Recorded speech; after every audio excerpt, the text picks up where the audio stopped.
Alright, good evening, afternoon, whatever time it happens to be, ladies, gentlemen, and xenos of all ages, and welcome to another Tactica Imperialis live stream.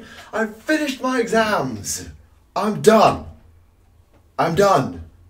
6 3-hour exams in 5 days. Done. Bloody hell. That was a stressful week. Well, ish. It's a weird situation, but hey, they are done. The exams are done. I'm free, ergo, I can channel like crazy. Therefore, we're going to have a really, hopefully, good long stream tonight. I'm going to try and finish my Palador Prime. I've got a bunch to talk about with Age of Sigmar 2, as someone's already mentioned in here. I actually recorded my video for Monday on AoS 2, so I know all about what's going on, and bloody hell, it looks fun. So, yeah, we've got a lot to talk about, and we're going to do that, and we're also going to talk about all the other stuff, because, you know, that's what we do, and I'm going to do some painting, and hopefully we're going to go for, like, 4-5 bloody hours. I don't sodding know until I feel so tired that I just have to retire and go to bed. That's the kind of mood I'm in. 11 AS levels. 11! Fuck me. I did like 4. 5. General studies, 5. Cue pomp and circumstance. Thank you, everyone. That's appreciated.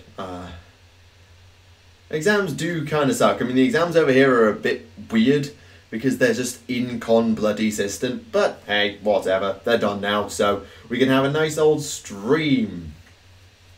Yeah, the energy's running kind of high because, you know, you get out of an exam and the first thing you just do is and then you go to bed. So I've had at least one nap this afternoon in between everything else so I've done. So I got in, had a bit of a de-stress, had a nap, had some food, went shopping, did my washing, had another nap, only for like half an hour at a time, like power naps really. Recorded a video twice, and then, yeah. All fun. I don't drink, so I would not be drinking heavily because I don't drink.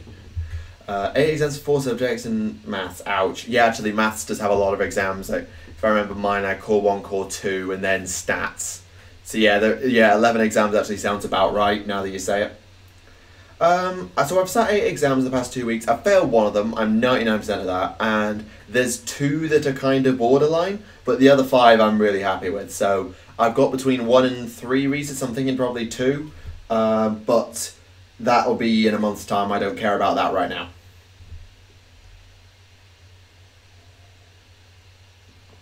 Exams on for another few weeks. Yeah, I mean, the exams back home in Manchester are just starting. So one of my friends back home had her first exam Wednesday, and they're not finished until something like the first week of June. Yes, Warhammer Fest was really good, to the point that I actually had to make 2 videos about it. So I've got my thoughts on Age of Sigmar and Warhammer Fest, so like AoS 2, and I'm making a separate video about the everything else, so Titanicus, the Blood Bowl stuff, the Plastic Sister. Basically, I've got 1 video for AoS 2 and 1 video for everything else at Warhammer Fest. And they're going to come out, the AoS video is coming out on Monday, and the bonus video is coming out on Tuesday. That's the plan. So, you know, first week back, let's have a double header of videos. Good evening. I've been painting Zerakinol. Yeah, I haven't touched this Palador Prime since last stream, or whenever the last stream I painted in was. So I've got plenty to do with that. Finished 18 days ago. Jesus, you had your exams before the end of May. Before the end of April, Jesus. Thank you. More stuff from Fordor went last chance. Oh, that's interesting. I'm not super across everything that's going on. Like, I've read the articles on WHC, but other than that, I've really not kept up because, you know, priorities. I don't think I need to explain it. Just priorities. But, yes. Yes, I am done. Yeah, I should be done. Well, I'm almost done. I've got at least 1 reset because I completely ballsed up one of the exams. But hey, that's the way it goes. It was the first exam of the lot, and it was a subject that was really awkward and all that stuff that was very difficult to prep for, I think.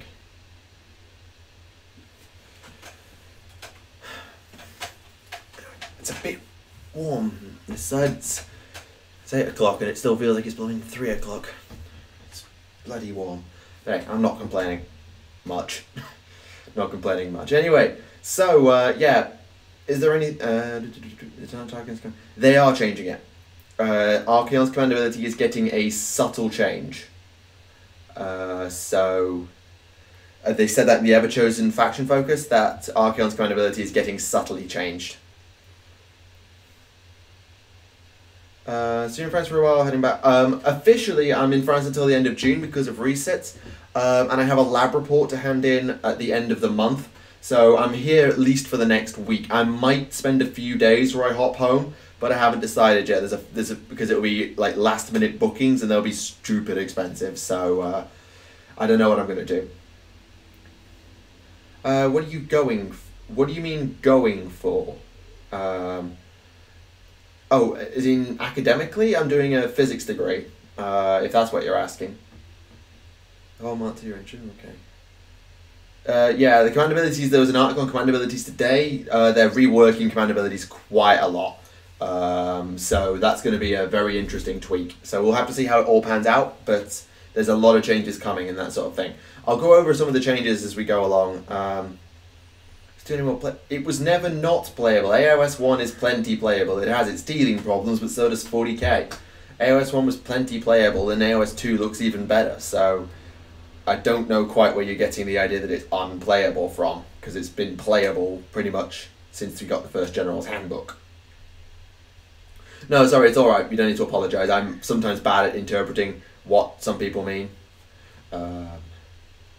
Yeah, exactly. In fact, that's probably a good place to start because that's today's article. So I think that's a good place for us to start with our little discussions, since that's the newest of the new stuff. So, hibbity hop over to here, where we get to do the whole preview on the command abilities, because these are hilarious. Studying theoretical physics, where we become okay, they stuff. I'm not studying theoretical per se. I mean, I do a lot of theory, but I've done plenty of practical as well, so I'm more of an all-round physicist, with a view to academics, actually. So I've had I'll go through my exams if people care. So I had a fluid mechanics exam, that went badly. I then had a relativistic quantum mechanics exam, that went well. I then had a semiconductors exam, that went well. I then had a statistical physics exam, that went kinda well. I think I passed it, might be a bit borderline. I then had a, what was Tuesday? General Relativity and Cosmology exam, that went well. I then had a Astronomy, Structure and Stellar Evolution exam, that went kind of badly, probably failed that, kind of borderline. I then had a Magnetism and Nanosciences exam, and today I had a Solid State Physics exam. So, and that went fine as well. So, yeah, it's been bloody busy. Anyway, so much I'm playing 40k at the moment. I haven't played 40k at the minute, so I can't judge on that. I've really been interested. Care to explain? Like, just fair, care to explain. Didn't get a chance to play much first because I basically just got into the game. That's fair. I mean, if you're new to the game, first ed won't mean much to you. But I'll go over the changes and sort of. I don't want to do the entire my thoughts on video again, but then having the chat interaction means that shouldn't be a problem. So, let's do this. As I try and scroll down. Chat needs to go sideways on my screen. So getting rid of something. Also, you're surprised to hear that I've been enjoying my enclaves. I'm not surprised, I'm glad. Do you think Legends is going to be now you can use them with AoS 2 rules? Good luck for anything new you release, or they'll try and leave them in a state that is still playable on future editions. Well, Legends, they basically said, is not getting updated unless they change the fundamental mechanics of the game. So, Legends will be patched every edition, and I don't think anything else will happen to it. With Thunderscorn. Oh, somebody mentioned Thunderscorn to me. Kieran mentioned it. So, I don't know what they're going to do. I would guess that they'll buff the effect of that healing. So, they'll get more healing on that tie, or maybe they'll just give them like natural regen all the time. Like maybe just heal one wound every friendly hero phase, that then becomes a D3, the hero phase following a tied priority roll. I don't know. Just the way all the factions are. Elaborate. Like, I find the factions exceptionally engaging. As I thought you had to go through build a pulse rapid, the mechanical parts are a problem. Well, yes, I'm not an engineer, but engineering and practical physics are two entirely separate entities anyway, but yes, fair point. So I think the only way the tower works is static gun lines. Boo. Great. Alright, well I'm going to find out in a month or so when I go home. I'll have an experiment with my tower, and if I can make them work in anything other than static gun line, I'll do it. So you'll get my thoughts on that probably in about 6 weeks, maybe 2 months, once I've played some games. It was Oblivion, obviously Slaanesh Rumour Engine, yes, and the host of Slaanesh are getting a faction focus tomorrow, FYI. So with Legends will kind of be the Codex update that was today for 40k. Here's an update for everything, feel free to play anything with the new rules. Legends is kind of a separate entity now, so Legends will just live in its own little box. Here's an update for Legends, go play with it. If you want to put it against the new armies you can, but they're not really balanced for it. So they're kind of balanced, it's an internally balanced game. Yeah, it's kind of a... I'm not sure what the situation is with the lower I see Legends, it's kind of a Hall of Fame. It's kind of the... I jokingly called it the retirement home, which is exceptionally harsh, but you know what I mean.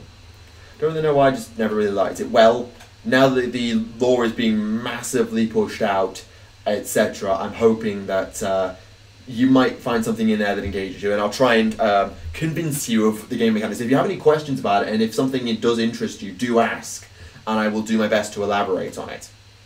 Paid to Paid edition this month, I'm assuming so, turned to 40k. Well, I hope you enjoy it. So, command abilities in Age of Sigmar have always been around. They've basically been what separated heroes in 40k from AoS. Oh, well, I'm honoured to have played a part. Anyway, that's what I was saying. Command abilities are basically an ability that your general could use. They were generally aura abilities or passive buffs or just given out abilities that allowed a unit or a range of units to do more powerful stuff. Either teleport or reroll or add stats or whatever. That's what they used to do. And they're going to stay. Command abilities as they are on War Scrolls will stay. However, it used to be that only the general could do it. Now that's been completely reworked, and every hero who has a command ability, and even those who don't, will be able to use command abilities. Never say never. Pretty much.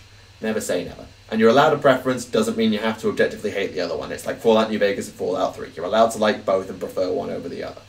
Fallout... Sorry, I've been watching there's a certain video that I watched and it made me think. Anyway, so as I was saying, every hero can now use a command ability, even if they don't have one on their War Scroll. They've actually reworked the generic command abilities as well. There's now 3 of them instead of 1, and they've all been reworked. But I'll get to that in a bit. So, what's going to happen is every hero can use their command ability, but to do that you have to pay command points. I get to command points, I'm not address this comment. Still a little sloppy for the end times, a lot of people are, but I want to give it a try. So many mixed reviews, also thinking about getting into Necromundas. It reminds me a lot of Rogue Trader. Well, Rogue Trader is also getting a game, not. But yes, I seriously think AoS, while it does get mixed reviews, because some people just want to bury it, some people exceptionally want to bury it, it is a really interesting game, and I think it's worth a look if you've got a fantasy army to play. Let's get off work if I need to stream it. Yeah, well, there you go. Do we have a date for the Harlequins? I think they're going on pre-order this weekend, ? Ergo, they'll be available the weekend after, I think. Not sure though. So, as I was saying, command points. Basically, command points are not like their 40k equivalents at all. So, whatever you know about command points, throw that out. Command points are a ticking thing that you get throughout the game. You get one every turn, not battle round, turn, and you use them to activate different command abilities. So you pay a command point, you activate a command ability. You pay another command point, you activate another command ability, etc, etc, etc. And that's how it works. So you can save up your command points and say, save up 3, and then say, right, I'm activating this guy, and this guy, let's have it. Or you can just tick them over one a turn, or maybe save, not use one on your opponent's turn, because there are some that can be activated on your opponent's turn. Inspiring Presence has been completely reworked to allow you to do that. So there's plenty of options for you. You also gain 1 command point at the start of the game per battalion that you have. These do not tick up. You get, let's say you're playing 2 battalions, you get 2 extra command points at the start of the game. You do not gain any more command points for having battalions. Yeah, Road Trader Game. I don't know much about it. We just saw a little teaser trailer the day before Warhammer Fest. Go back through Warhammer Community, you'll find it.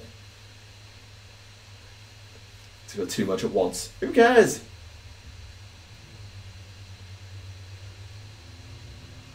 If you if you don't get hello, do you realise that I have a character? They're an Earthcast Psyker. It's a bit stupid, but it's fine. They're an Earthcast Psyker. Deal with it. You can give them a backstory and everything, and it shows that I should never ever write fanfiction or homebrew ever. So that's the basic premise of command abilities and things. And they also, I'll show you the other generic command abilities. So these are going to be available for all heroes, not just the ones. So basically, you can use these whether you have a command ability on your war scroll or not. Alexis, the last time you talked about AoS, you buried it. So yeah, I know you're joking, but you utterly buried it, and it wasn't funny. Just FYI.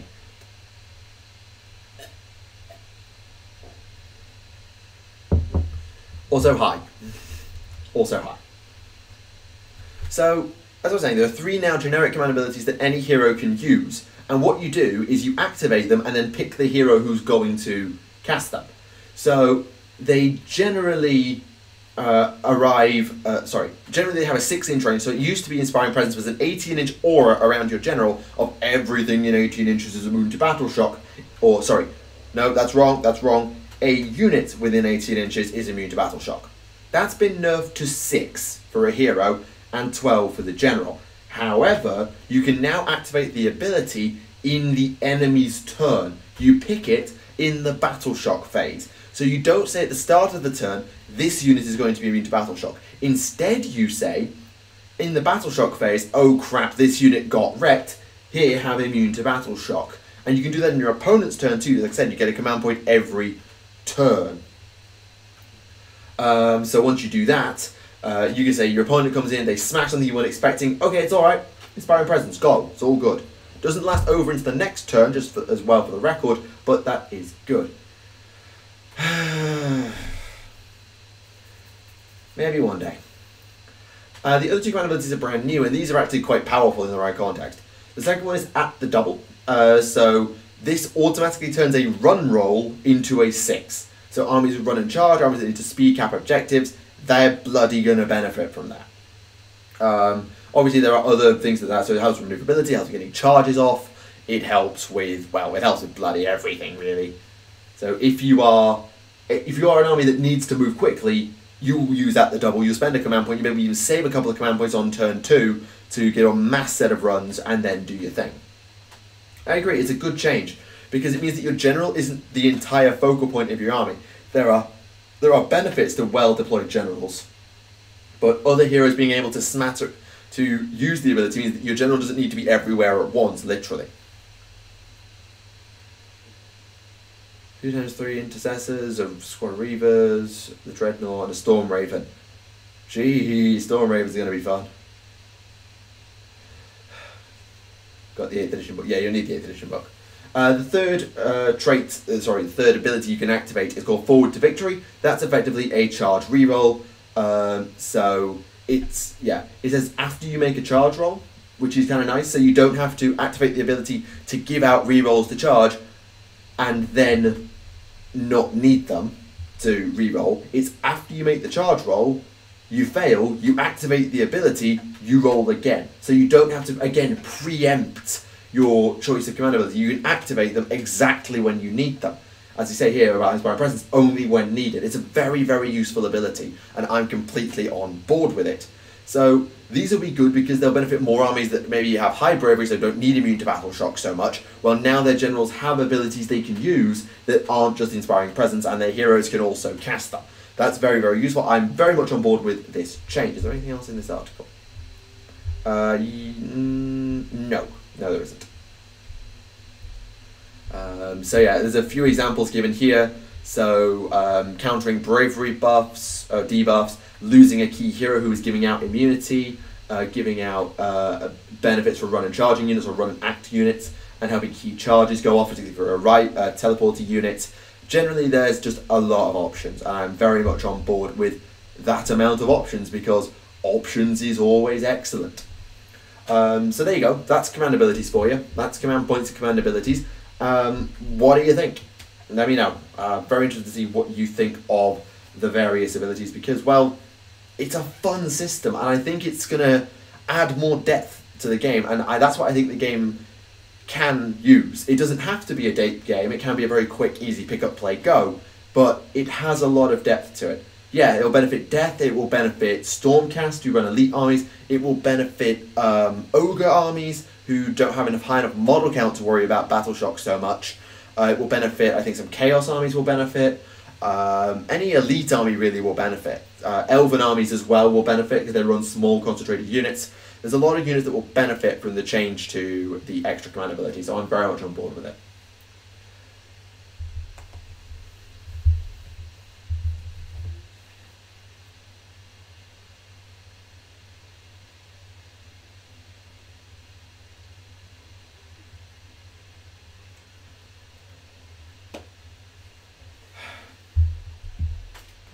Ah dear, the memes never stop.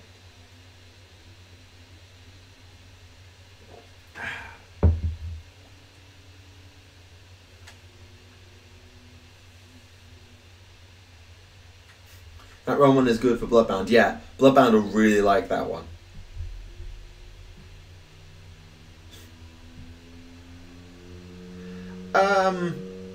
No. No.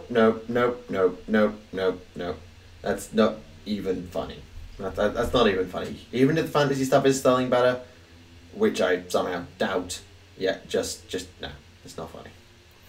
That's not funny, and if it's serious, then just no. With what they're doing right now to move the plot forward and re-establish the setting, why the hell would they be doing that just to kill it? Like, no. Yeah, Iron Jaws are getting some reworks. More Crushers, I think, and Gordrak are getting cheaper. Archaon is also getting a minor point debuff, as is a minor points drop, as well as, I think Varangard are getting cheaper as well. Not by much, but a little bit. True according to who? Really? True according to who? Yeah, well, actually no, memes always change. Memes always change. You never have the same meme for long.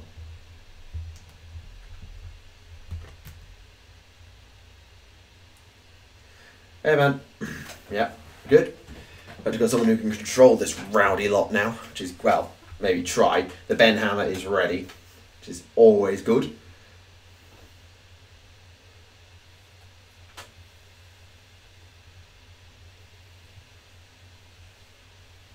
Nags. Who's Nags? Nags. NAGs? Not sure who they are.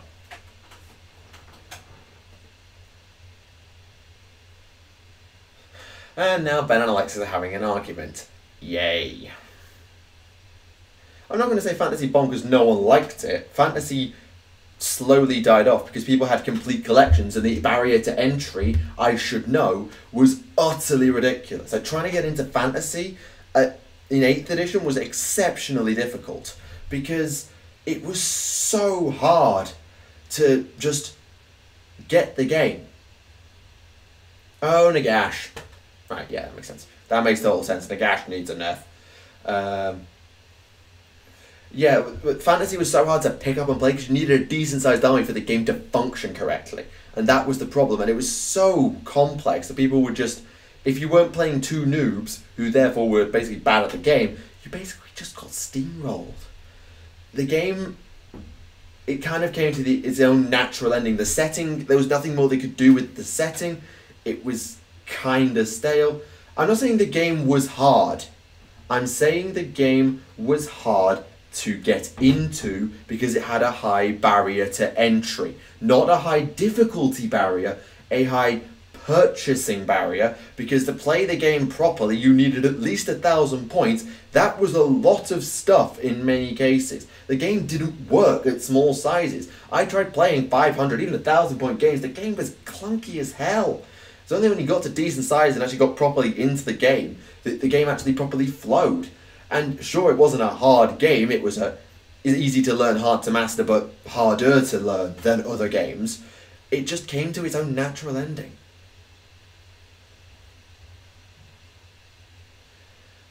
Hopefully build out lore for us. That's what they're doing in the new rule. They said that they're going to be giving us a lot of maps, hopefully building out the, what's the word I'm looking for? Laying the foundations. That's, yeah. AoS is getting games. I mean, there's the Champions card game / digital game that's coming out. That's one. And sure, Total War, that suits the fantasy formula better. The fantasy formula of regimented armies, it just makes sense to play it that way. Vermintide can work in either, we'll see. To be fair, Fantasy wasn't a side game. Fantasy was the game. It just got succeeded by 40k.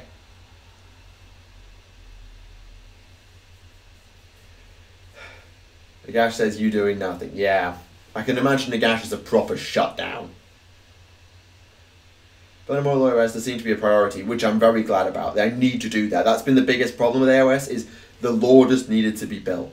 You missed command points and command ability. So basically command abilities have had a massive rework, so everyone can use command ability now, but you have to pay command points to do it. You generate command points every turn, and all of that sort of thing.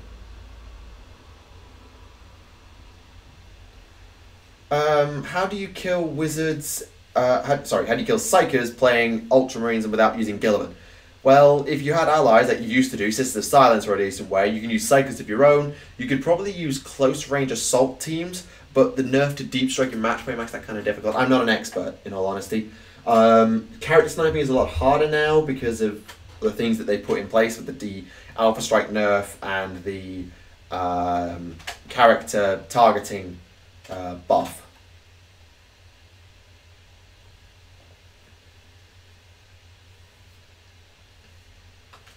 I wouldn't say China Gas is killing Forge World. It's certainly not helping Forge World, but I don't think it's killing them. That's an overstatement, I think. That's a slight exaggeration.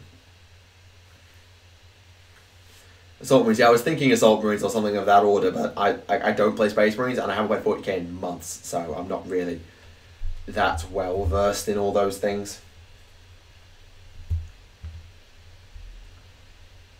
Hey, the rule writing for Forge World actually not that bad, for the most part.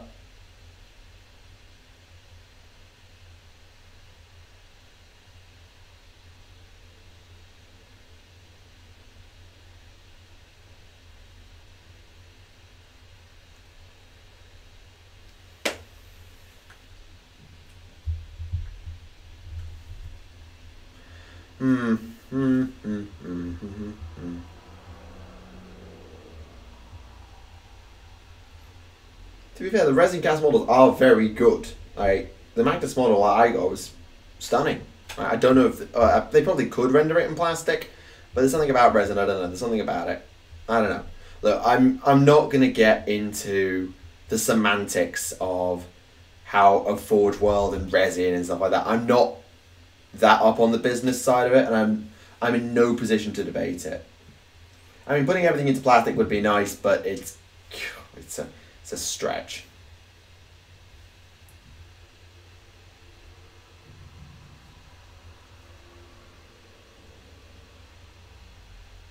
Yeah. And if you're going for Primaris, if you're not running Assault Marines, the equivalent would be the Aggressors, just for the FYI. We'll do our best. No. That objectively is wrong. Forge World's casts are generally fine, although some of them have problems. I mean, again, I go back to my Magnus model, which was flawless, apart from a mold line, because I'm bad at doing mold lines. So, fine. You might get a different cast quality, but that's not to say Forge World casts are objectively terrible. My Farsight was fine, my Caradrian was fine, actually no, it was fine cast, it was even worse. So yeah, Farsight, was Farsight fine cast? Oh, he was resin sculpt, fine. Everything I bought from Forge World has been fine. I've never had a problem with FW. It's just the way it is. Forge World, if they run into competition, they run into competition. That's fine. But hey, we'll see. Let's not jump to conclusions and decide. Yeah.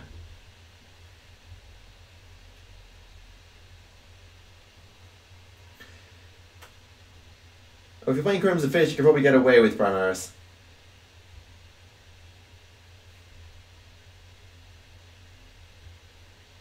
alright, fine, fair point. You do have more and you may have more of a record for it. All I can say is from my evidence that I've got from all the times I've worked with their stuff, I've not had a bad one. I'm not going to call them trash because in my experience, they've not been. Sure, you've had more experience than me and you've probably had more issues with them, sure. But in my experience, they've not been.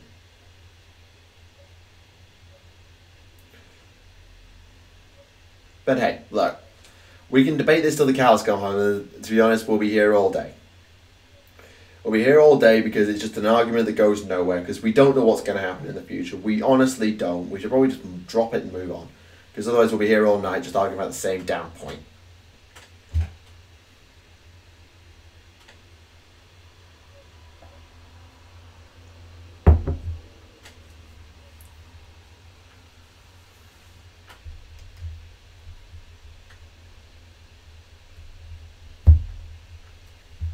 Anyway, is there anything else that people want to discuss? Is there anything from AoS 2 that people want my thoughts on especially? Or just other stuff? Do you think AoS 2 will be easier to get into than AoS 1? I think so. It will be harder. It was just... The basic game of Age of Sigmar is very pick up and play. That's the whole point of the game.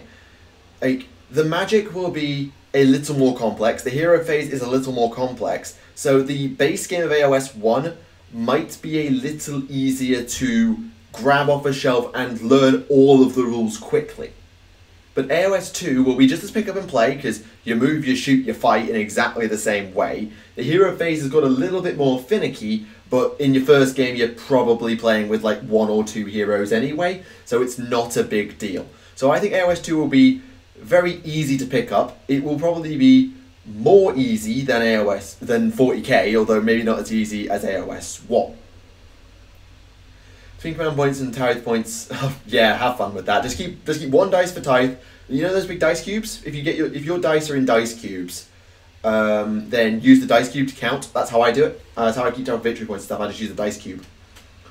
I have talked about command points, and it's a complete rework from 40k. So if you're thinking about comparing it to 40k, don't. I really like the ability, and it'll add more complexity without. It'll add more complexity without ruining the core gameplay loop. So I think it's a really good change. Starbox content, it's gonna be Sacrosanct versus Nighthaunt. I'm 80% on that, considering like the primary artwork is AoS for AoS 2 is Stormcast and Nighthaunt, and they're the 2 armies getting books right out the gate. I would put good money on it being Stormcast and Nighthaunt. I'd certainly expect Nighthaunt, even if they don't put Stormcast in, and they will put Stormcast in because they're the poster boys. It's like not putting Space Marines in the starter box, really. So Stormcast will be there. Nighthaunt need the Codex, so we need the Battle Tome right at the gate, and to make them accessible, ergo is the best thing to do is put in the starter box. So I would suggest it's Stormcast and Nighthaunt, but I can't guarantee it. Glad you enjoyed me while you were here, and I hope that if you had any questions I got to answer them or allay any fears or whatever, so yeah.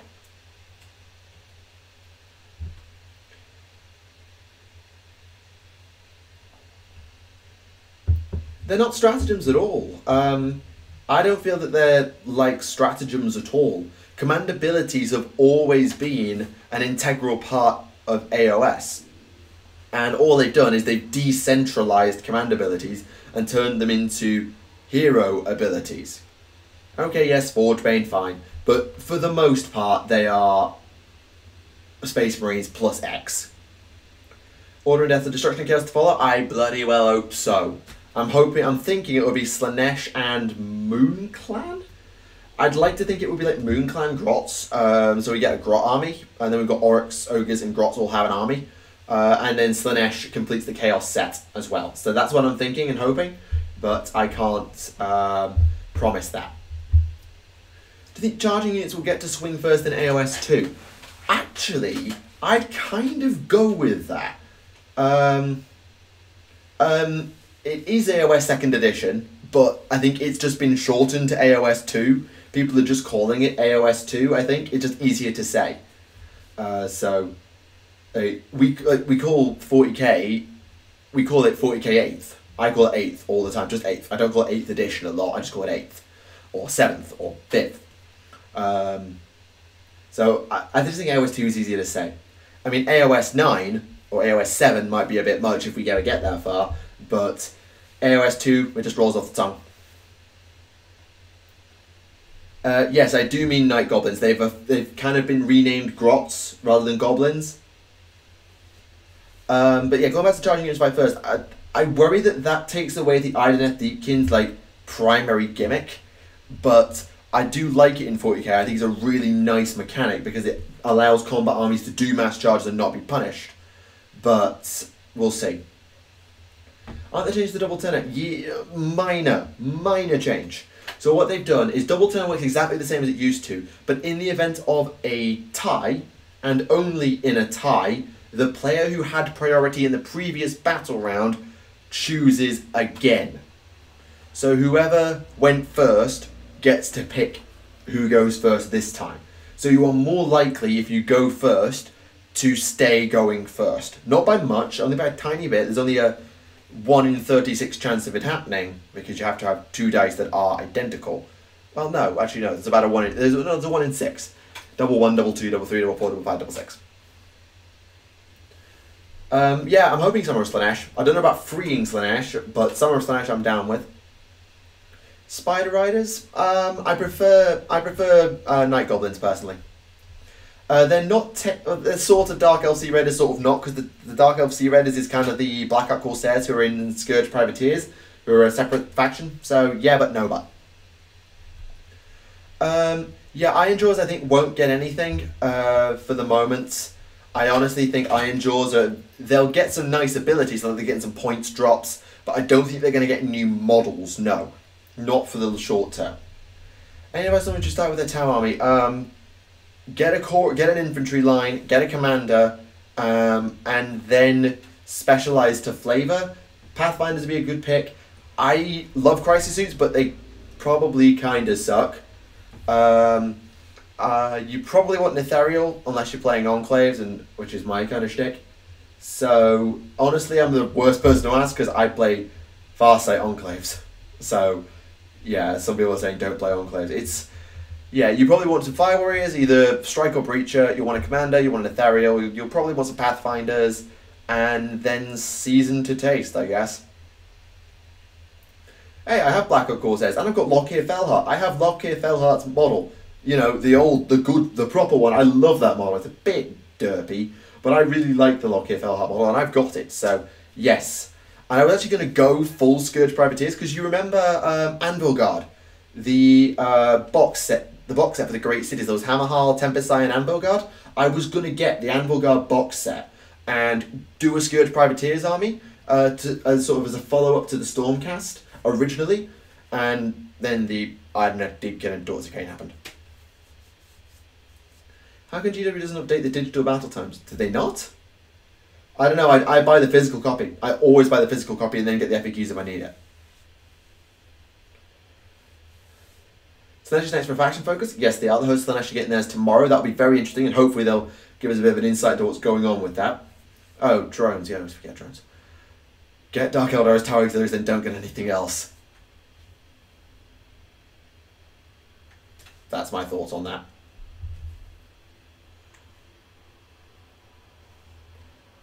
Big suits, Fire Warriors, carry on. Yeah, yawn. Boring, boring, boring, boring, boring, boring, boring, boring, boring, boring, boring, boring, boring, boring.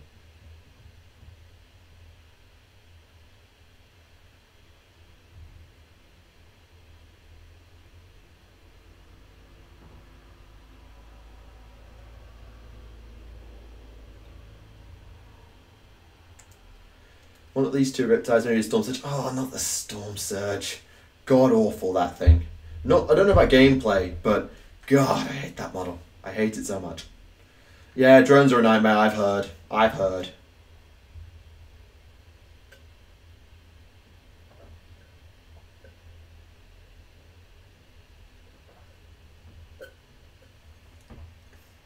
Oh, can it, you Eldari sympathiser. Actually, actual Eldari, what I'm talking about. Yeah, can it, you. You're the ones who managed to spawn a god so powerful it's in 2 universes at once. Why are we encouraging spam? No. If you want to have fun, no. We never spam. This is a channel about fun. It's not just about OTKing people and winning, being stupid. No. A couple of drones here and there, yeah, sure. Give all your battlesuits 2 drones, sure. But, nah. In the KO digital battle tones, the Thunderers don't have the cool synergies in special ones that's on the wall scrolls on the website.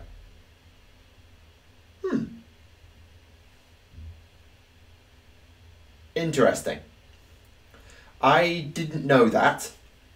That's a shame. That's very strange, though.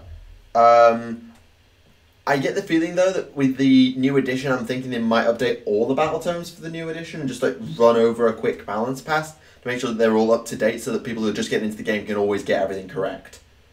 But I can't promise that, so maybe it's best you just, like, maybe send an email to the team and say, look, would you mind awfully keeping them up to date? I know you're doing a good job with the wall scrolls and stuff, but could you make sure the website, the digital tomes are up to date?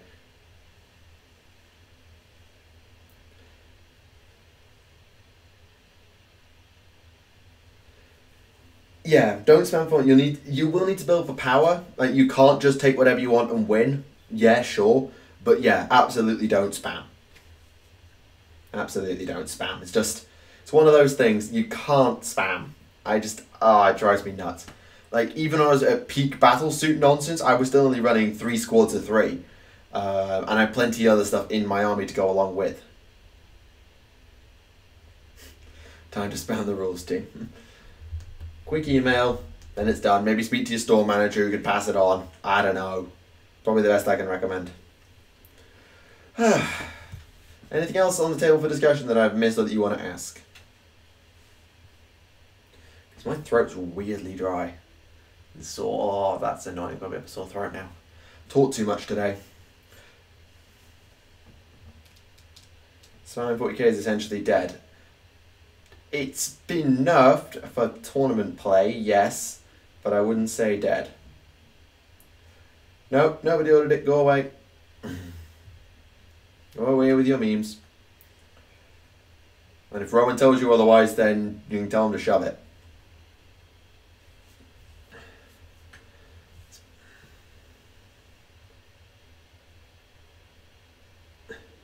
Is spamming troops okay? Like, yeah, like, having several squads of something, that's one thing. But then there's having several of something, like having 3 or 4 squads of tactical marines, or 3 squads of tactical marines, versus just Dark Reaper spam, which was scummy as hell. I probably shouldn't have tweeted that yesterday. It was just like, I saw an email, and it was just, like, weird. It sounded really kind of bad. I don't really know what the situation is. Orcs from Warhammer Fest, correct.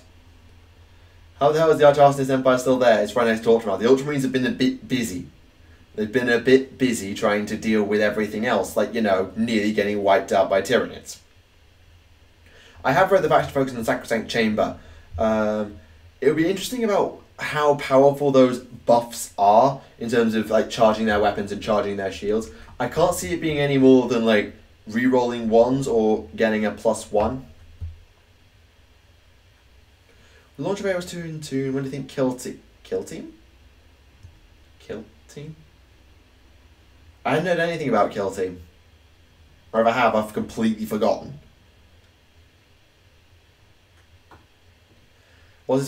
Basically, last night there was an email in my Grenoble inbox about the bunch of demonstrations that have been going on about one thing or another. I'm not sure if it's tuition fees or the acceptance process. I don't get it yet. I'm not really across the situation. But according to that email, which eventually was sent from a student, it seems like the university leadership has not taken kindly to it. And has ejected some of them with force, apparently. Look, I'm not going to talk about it because I don't know the situation and it's not fair for me to talk about it because I don't know. But if everything I've read is true, then by goodness, I'm glad I haven't been witness to it. But I'm not putting any stock in it because I haven't seen it myself. I don't know. New kill team with this strange now has command CP abilities. Oh, interesting. Haven't come across it. What if I painted the teeth on chain blades? Metal is obviously, silver's obvious. It depends really if you want to do them with like flecks of red to make them look like they've been bloodied, or you want to have them in sort of like a bit rusted if you want to have them like worked on or with verdigris. I'm not sure. Like silver's a safe bet for me. I don't really do anything crazy. The casing is something you can experiment with and have some fun with, but the teeth themselves, it's got to be practical first. It's still got to kill something. Yeah, I'm fine. I've not seen any of it. For a bit of context, I'm sort of here. The physics building is sort of here, and the campus is sort of here. So I've not really seen it. So I don't know what's been going on, and I haven't really. Once I saw that email, I just sort of like, okay, I'm staying out of there then, because the towns. If I was here, the town's sort of that way, so and they're over there. So I'm just not going to get involved in it because it just looks like fun. It just doesn't look like fun at all.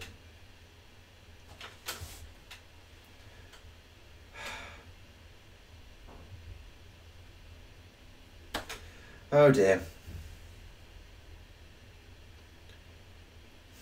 But fair, I think they're more coffee drinkers over here. Even if they had a kettle, they'd probably be brewing a coffee.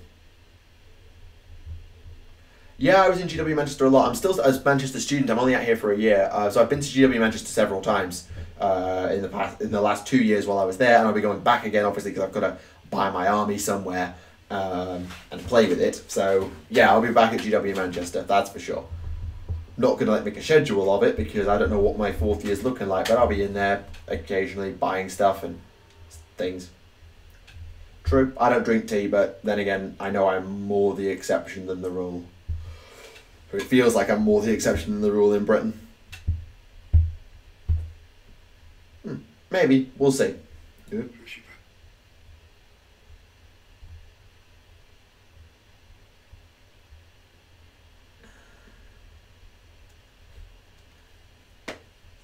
What is... I have, yeah, I've seen that incident.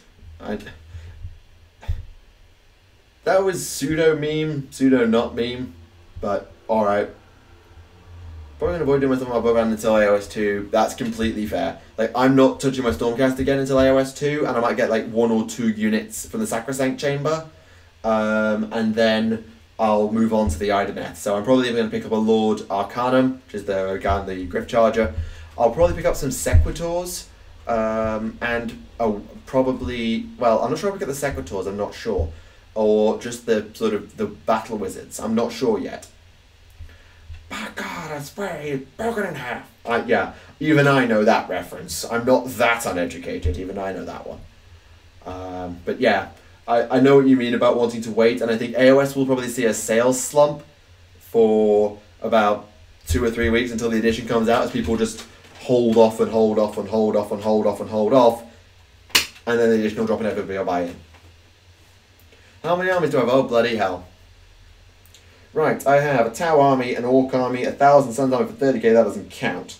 I then have a full Stormcast army, the beginnings of a Daughters of Cain army, the beginnings of a Darkling Coven's army that I inherited from last edition. I'm going to have an Undead Deepkin army pretty damn soon. I might get another 40k army at some point, don't know. I'll be selling the Daughters of Cain. Yeah, so I've got 5 at the moment, but it's going to be 6 very damn soon. I really want those bolt throwers. Oh, that bolt thrower! The bolt thrower! Yes, I want that. If a freaking Centurion Fitness Stormraven, how could a Primaris not? Simply because it's just the way it is. It's just because they don't want Primaris and regular to mix too much. I think that's all. More armies than I have models. Meh! Everyone's got to start somewhere. Yes, I am the markiest mark that ever marked. Yeah, and the Rowan KO out of nowhere. Oh dear. You see, this is why I love having mods, because like, sometimes you get good banter with them, and sometimes they just make your life easier. Thanks, guys. Appreciate it. I should probably open up Discord, and if you do want to get in and just talk to me, then we can do that. Admittedly, I can't get the chat to hear you, but if you want to do that, then I can open up Discord and we can launch a call. If you'd like. Because I've spoken to Ben recently, but I haven't spoken to Rowan in ages. In the end, it's just been a really slow painting process. If you're being very slow, it depends on what you mean by slow, as in you're taking your time on every model, or you're not finding time to do it. Like, if you're taking your time about it to get all the details right, well, practice will make you faster. So you have more models than floor space. Seconded! I mean, if I got all my models out, I probably wouldn't have anywhere to stand in this little flat. So, yeah, I sympathise with that entirely.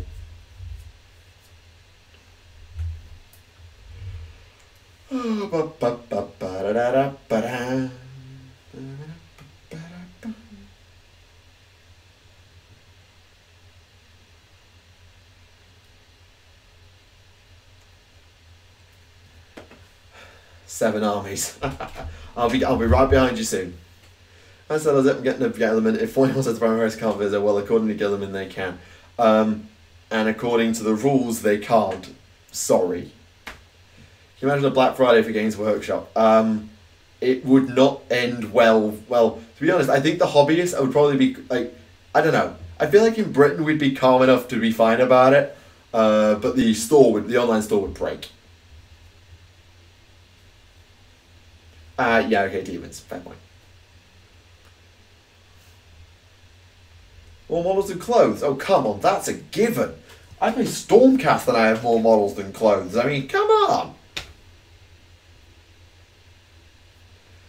Hard to find. Yeah, I get what you mean. Like, I mean, I was able to paint a model a stream. At my best, I was painting one model a stream. So I sympathise with you on that. The Necron Construct, I have no idea. Like, that's probably going to be of order, probably more like 1 to... Well, actually, no, if it's on the scale of a knight, I think maybe 150. Yeah. 150, 200, something in that price range. I nearly went lower, but then I remembered how big it was to divide it to Necron and resin and stuff. Well, I think it's resin. So yeah, 150 I think is probably not a bad place to start. Oh dear, oh dear.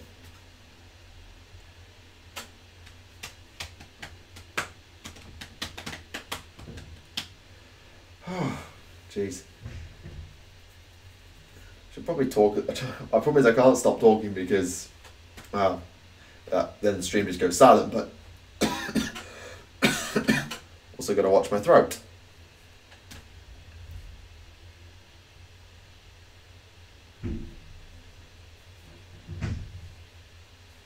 Will you get Titanicus?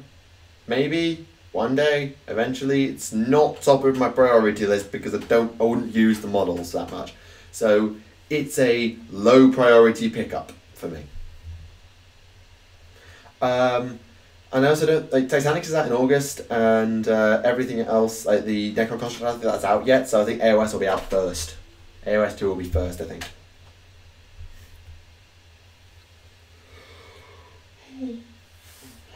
Oi. I can't remember. What's that a reference to? Is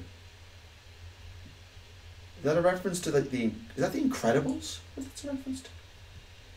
I thought that's a reference to the Incredibles. I'm not sure. To be fair, it's only going to be 30k for now. They all said they're going to be bringing it to 40k, so I'd expect that we'll get Eldari and Chaos Titans. I will get another drink in a bit. It's just like I'll probably take a break in like 5 minutes, get some, just get a little snack and top up my drink. Actually, I can top up my drink now. The bottle's right here. I've had a drink. I've already downed it, so yeah.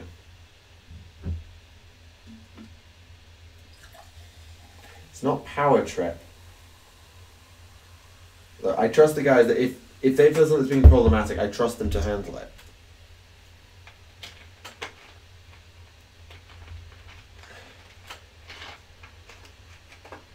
Oh, Droidica. Droidica. Yeah.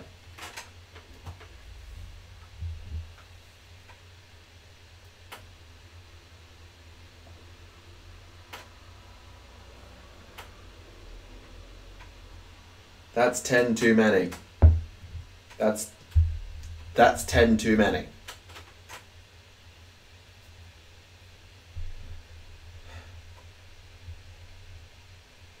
Guys, is a ban necessary? If they're annoying, that's one thing, but is a ban necessary? I'm not gonna debate it. It's just, if you think it's necessary, do it, but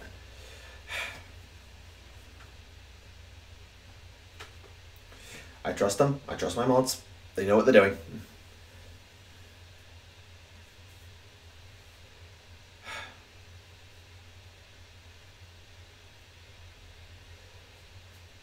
A little bit high risk, but alright. We'll go with it.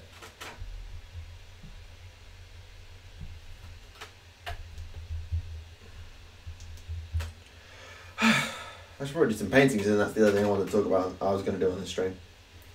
Just kind of look like the ball droids. Yeah, kind of. Least favourite faction for models. Oh.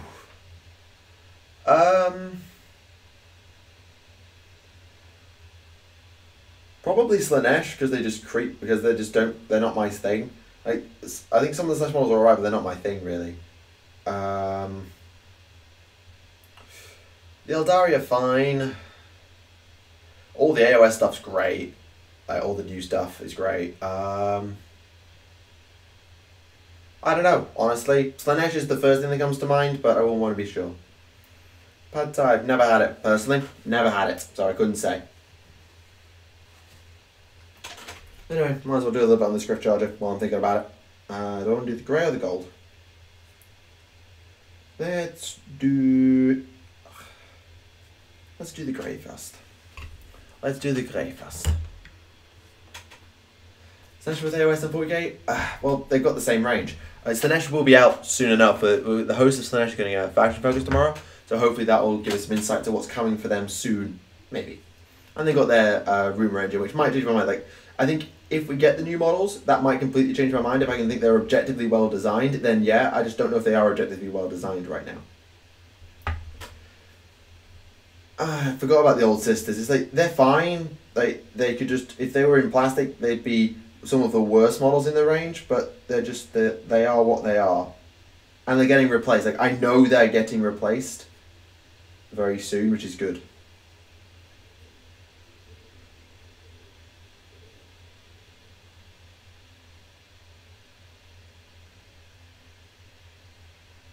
Do you find the AoS models were trying to paint the 40k ones? No, not at all.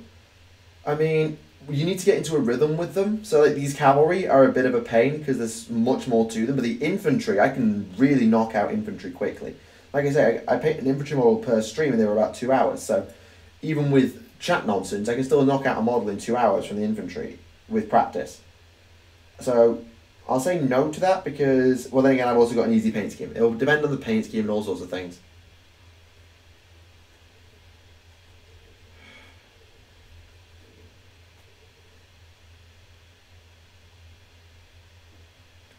Guys, play nice.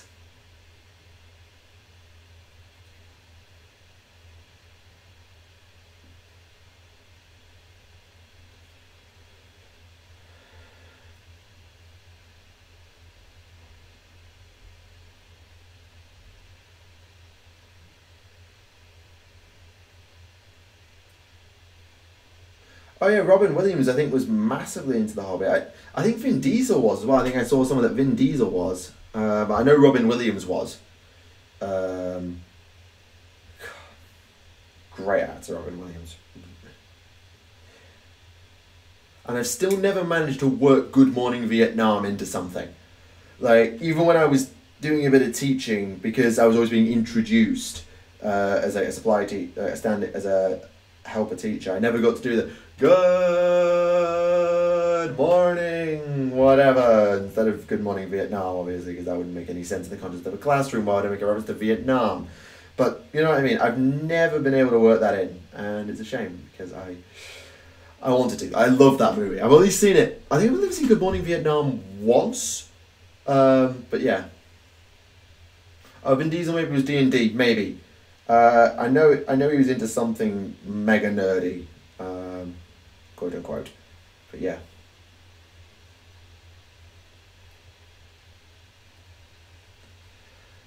Yeah.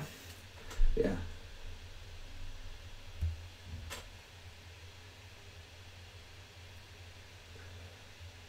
Teach history? No, I teach physics. Good one, Cadia. To a class of 12-year-olds. Do you really think they'd understand what Cadia was? And never mind the fact that if the teacher knew what Cadia was, they'd immediately chuck me out for... no. Cadia would have been a terrible idea.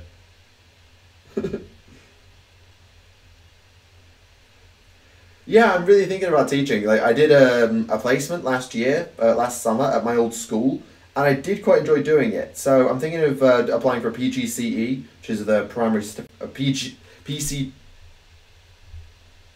PGC, Primary General Certificate of Education, which allows you to become a teacher in physics. And so that gives me the option to do so, and it will pretty much walk me into a job. So that's kind of one of the things I'm interested in doing. Yeah. Yes, clearly. You see this? Yeah, this is all artificial. Yeah, sure. Let's go with that. Bloody hell. Like, some jokes are funny when they make sense. I don't know about The Rock. Vin is a D&D, yeah, okay. I'm not an expert, I just remember seeing it one time. I could buy The Rock being into it. I could see The Rock being into... Yeah.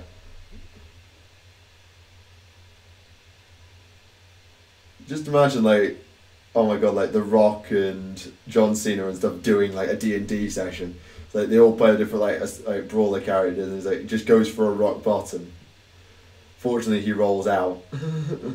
I don't know.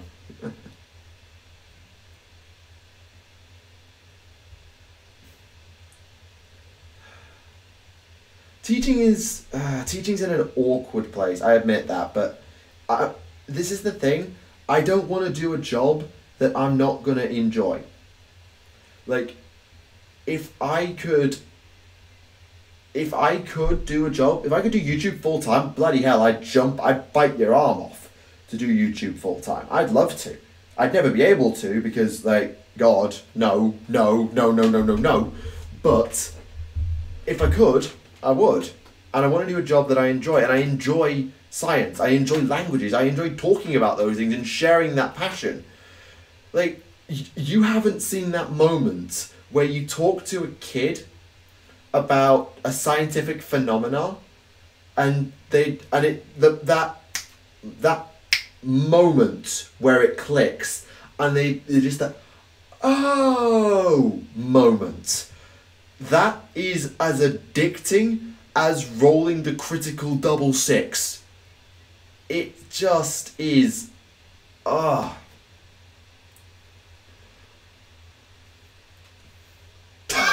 Good morning, gather. I approve. Still a lonely nerd kid who'd stand on his hill like the planet broke before the god did. That would be awesome. I mean, to be honest, I'd probably start up a wargaming club at the school I worked at if the staff would let me and the students were into it. I'd so do that. Like, honestly, I would, and I'd just like games master it and write narrative campaigns. I'd so do that. I know it's mad cliches, but it's true. Like, you haven't. Like, when you do that, you get that eureka moment. It is really amazing. I can't explain it. It really is. It's just really a good feeling.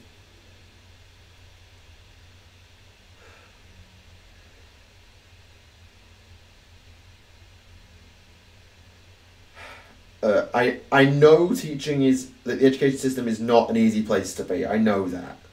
I'm not a blind idiot. I've been in there. I've worked with, well, not difficult kids, but kids who are not the most scientifically minded, who don't always want to learn. And I don't see that as a drive off. I see that as a challenge. Come on. I just like, come on. Get something out of that kid. Get them interested. Show them something that opens their mind. I don't know. I welcome a challenge. You think I can't deal with horrible out of hours stuff? I've done a full-time degree and run a YouTube channel for 4 years now. I can do it. I want to do it. I haven't worked with special needs kids. No, not particularly. Or if I have, there's always been a specialised support staff that the school have had in place.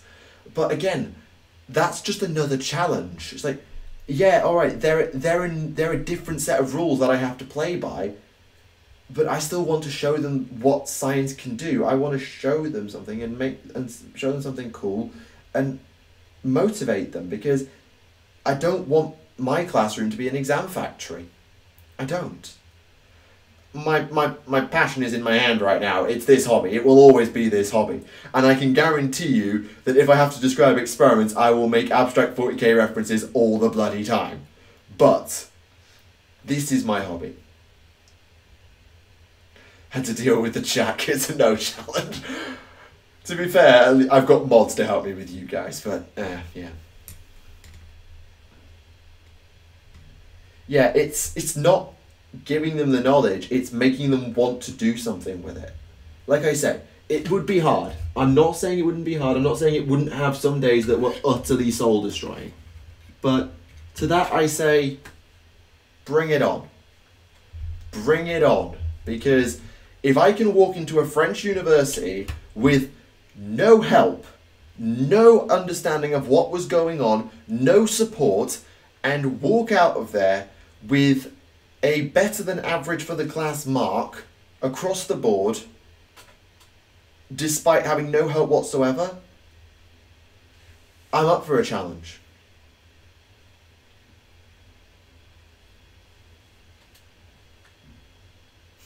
No, we don't need a break, it's fine. Just, I don't know, it's like, I don't get a chance to talk, I don't get a chance to talk. That's the problem I've had being in France this year. I don't get to talk.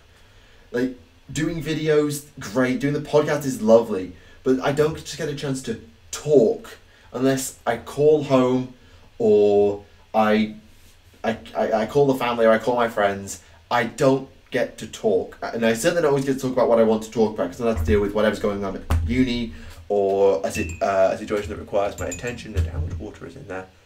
Absolutely pissing none. I don't know, I just like to talk, I just get to talk about what excites me. That's why I love talking about Age of Sigmar, because that's become my passion this year, to work on that project for Age of Sigmar and talk about it. And so it's been great to talk about it some more. And this is the same thing, it's just an opportunity to talk about it.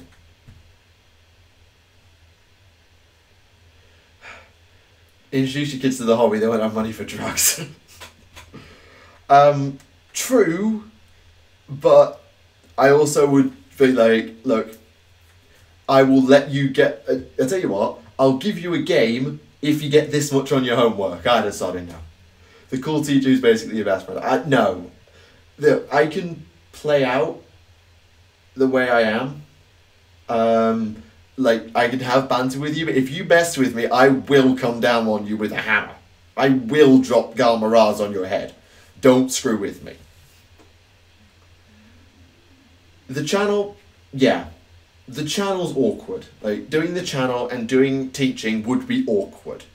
But I keep those two lives separate. Tactica Imperialis is there, and the teacher is there. Sure, some of them will discover it, particularly if I was involved in doing Warhammer at school. If I was doing a club, yeah, I'd be unable to avoid it. Of course I would. But I think I could do it. I want to try and do it. If I have to retire the channel, I retire the channel. Or I pass it on to Kieran, to Ben, to whoever else in my friendship group wants it. They can inherit it. And as much as I've laid the foundations for them, and I might contribute more video recordings, they can do the battle reports for me. And we make it a team. I'm not a lifeline for your personal sanity. It's just nice to vent. That's all. It's just nice to vent. Friend that's Greek coach teaching and teacher students who made a battle of Troy. That would be fun, but I'm not good enough for that. I'm thinking secondary, like sort of GCSE A level, sort of the two areas, like A level especially, but you need to do the lower years for that. Channel is clean. It's not the problem. The cleanliness of the channel isn't the problem. The language isn't the problem. It's the fact that I'm a sort of...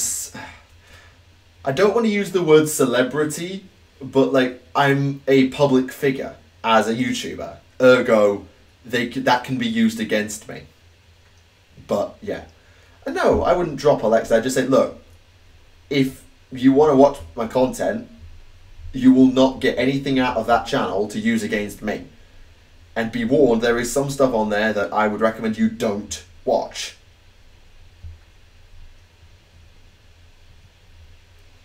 For science. In 15 to 20 years, maybe it won't be weird. Who knows? Maybe in 15 to 20 years, it won't be weird. But a lot of teachers, particularly at higher years, in university, are public figures. Like Brian Cox, Tim O'Brien at my university are both... Well, Brian Cox is a household name, and Tim O'Brien is a not insignificant name. If that happens, that's a bridge I have to cross another day. We'll see. Look, I'm going to push forward with it. I'm going to try it. If I can't make it work, I can't make it work. And if I have to sacrifice the channel for a career, then I will. I've always said this.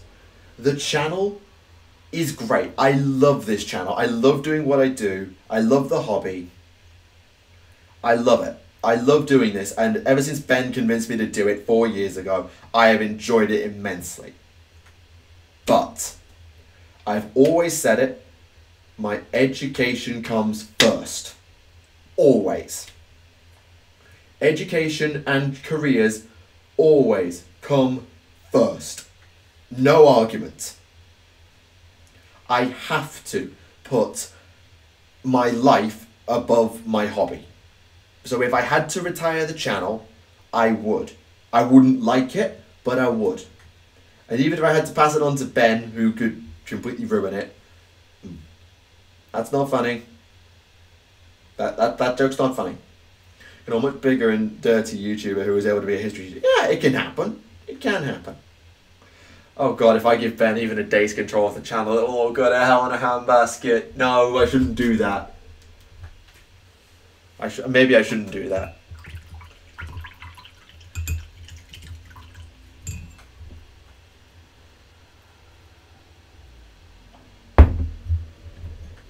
Maybe nobody expects it, but it's always something I need to reinforce when I say it, because some people just sort of do assume, oh, they're a YouTuber, therefore their channel is their most important thing. Some people do think that, so I just wanted to make it absolutely clear, and I've said it before, channel doesn't take priority in my life. It's a great thing to do, and now that I'm free from these exams, I can go whole hog on it, and I will, and I'll love the next 2 or 3 weeks while I throw the channel into it. Yeah, we'll cross that bridge when we get to it. I don't want to burn it, but if it has to burn, it'll burn. Anyway, excuse me, I need to fill up my water pot.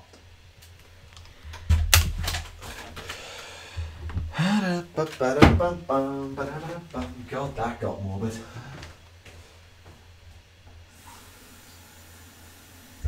You fucking son, bro. Glad you enjoy what we do. The law videos are fun. I've got a really nice one coming out tomorrow. It's a big one. I don't know why I do it to myself. I always write big videos in exam season, but I hope you enjoy that tomorrow's video. It's a nice one. I'm quite happy with it. And then next week, of course, is the next part of Champions of Humanity. I've got a plan for whatever's after that. Yeah. I'd rather not answer it if that's alright, just because it's not like it's none of your business, but it is kind of none of your business, and I don't particularly care either. Well, that's kind of you to say, but if I were forced to step aside, I'd step aside graciously and I'd go out with a bang. I wouldn't go quietly. The water's fine, I don't drink it much, but yeah. Oh no. Oh Neil. I'll tell you what, Ben, if you can make it, because let's be fair, when was the last time you made a video, then maybe.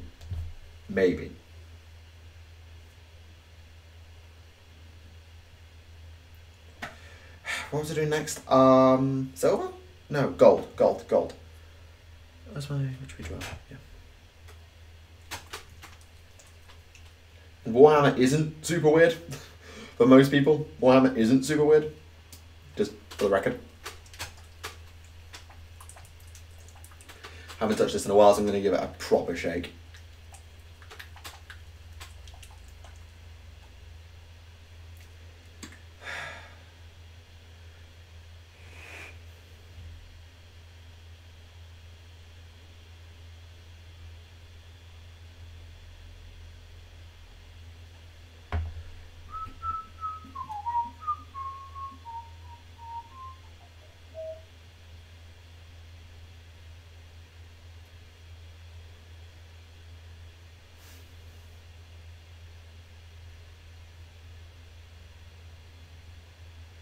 Excuse me while I go quiet for 30 seconds while I just try and do this precisely and carefully.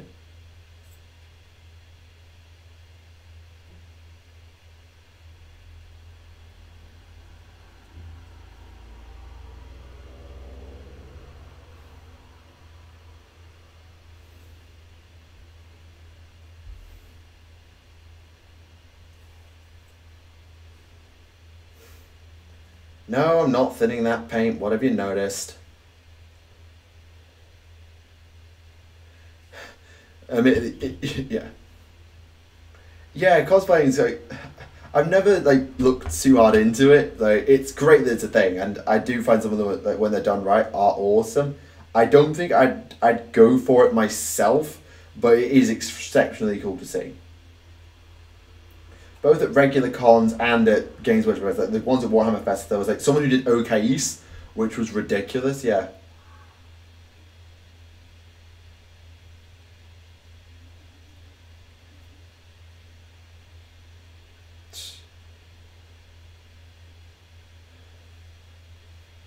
Yeah, the video games are hitting a bigger market. Total Warhammer has been great for that. I think Total Warhammer did a lot of good.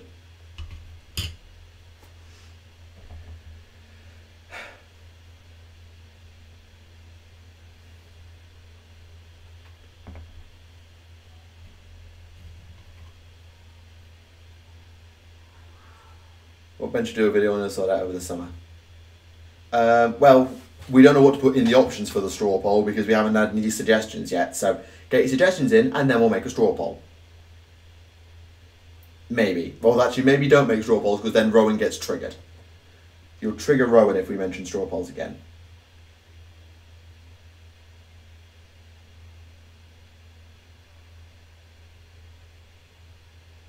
An AoS video game would be great. Like, whether it's Vermintide 3 or it's a standalone thing, I think an AoS video game would be a lot of good. Would do a lot of good for the game. Please do not be building me any bloody cosplay stuff. Like, if I ever want to do it, I'll do it on my own time and my own terms. I've always said that. I don't ask for stuff off people. I prefer to do things for myself. Like Doom, but with Carl the Betrayer. Right, yep, that's a proposal. That's a proposal.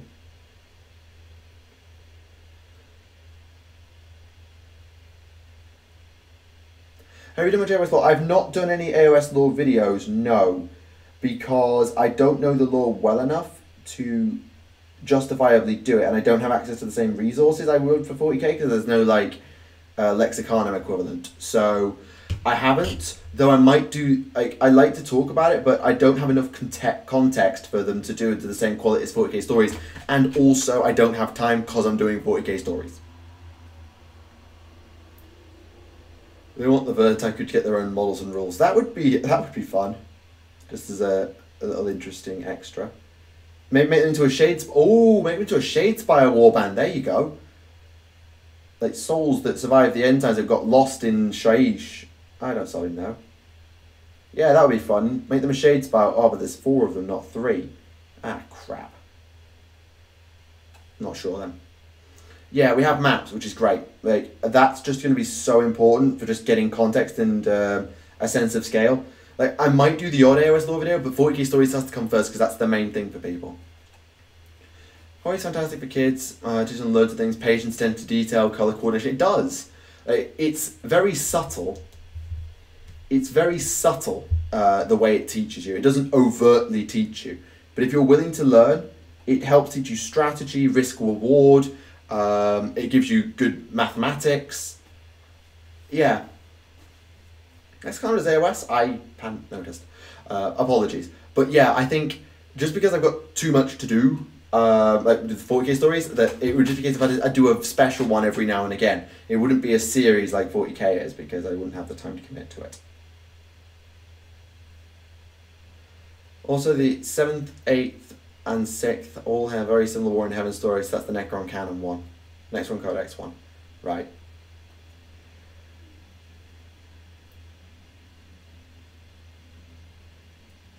That's not perfect. I need to tidy that up, but I'm going to do black for the armor anyway, so that's fine.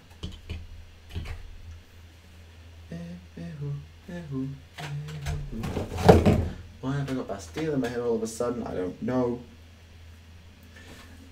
Basically, no, but to be fair, I'm not super up on it. Like, I know bits and bobs and like the stories I've come across in battle tomes, but I'm not that up on AoS lore myself. I do want to learn though, so the rulebook is going to be great for me because it'll just allow me to learn, and that's what I want. I just want to learn.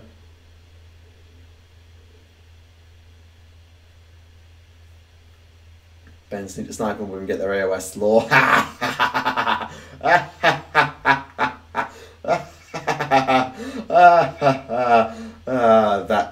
That wasn't that funny, but yeah, that's a good meme. That's a good meme. I approve of that meme. Sniping with AoS, yeah. I honestly haven't tried Chase Spire. Like when the Vanguard Chamber stuff came out, I thought, oh, that looks interesting. But I'm not much up on skirmish games. I've never been really a fan of them. But now that there's a Vanguard Hunter Warband in there, I might be able to just play it without buying. No, I'd have to buy the rules. I don't know. It's something that I might look into one day, but I'm not fussed to rush to do, if that makes sense. It's kind of like Blood Bowl. Like, I kind of want to look into it, but I'm not going to rush to do it. Thornrat is one of the 5 Chaos Gods. He's been promoted to the Pantheon of the Big Four after Slaaneish's disappearance, which is now confirmed to be a capture, but he's a lot lower than Nurgle, Khorne, and Tzeentch. So, yes, yeah, but no, but is the answer to that. 8, 9 playing just as gods fighting each other for control. Kinda. It's more like 10. You've got the 9 mortal realms. Well, it's 9, yeah. You've got the 8 mortal realms plus the realm of chaos. Yeah.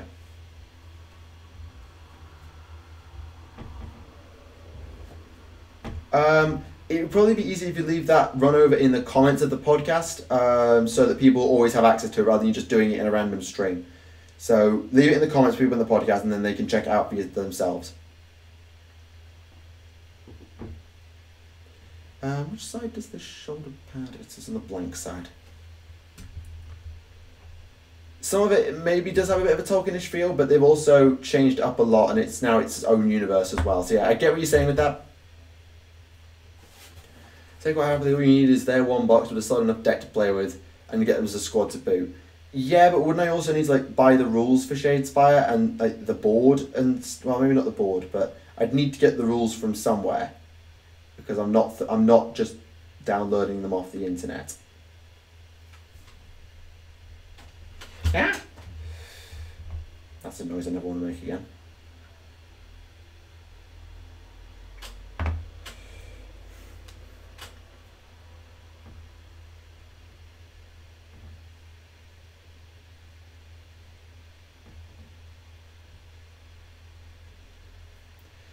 But everyone should message an idea if they have them. Okay, so our Facebook page is linked in the description of this stream. So if you want to give Ben any suggestions of what he should do for his video, then send the page a message, because Ben's one of the mods on there.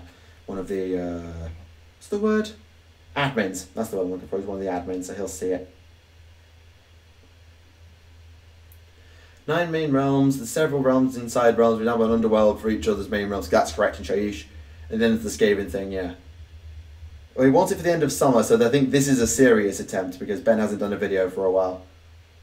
I think this is serious. Although it can be Mimi, or both. Like I say, link in the description, Facebook page. Or Ben's Twitter. Or you could probably like, tweet him, maybe, I don't know, see what he prefers. You need to have an opponent, right? Have someone with the rules when you do the first couple of games, but none of us have it. That's the thing, none of us have it. So if we were going to do it, we'd have to invest together. That's the catch. It's like none of us have it. None of us have really looked into it yet.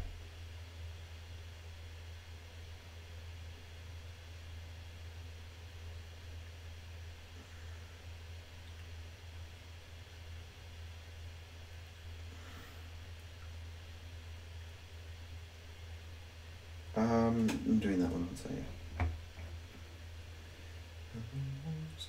Why am I saying Bastille?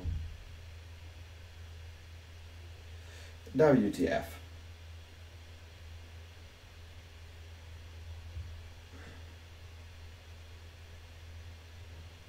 Yeah, Ben's Twitter is also linked in the description, so you can try that if you'd rather not use Facebook.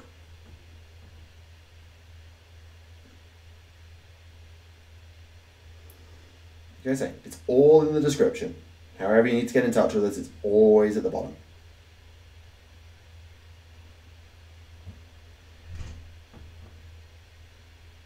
Rowan, you know I'm not making a Discord server. I wouldn't use it.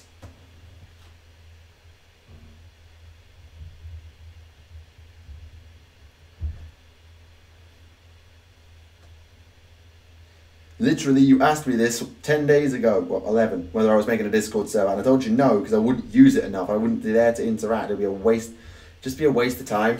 So, there will not be a Discord server. I've been asked several times. No, I haven't. In all honesty, no, I haven't. No idea what you're on about, I'm afraid.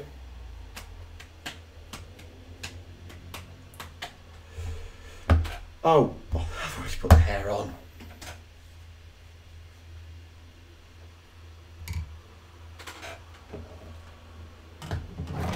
There we go.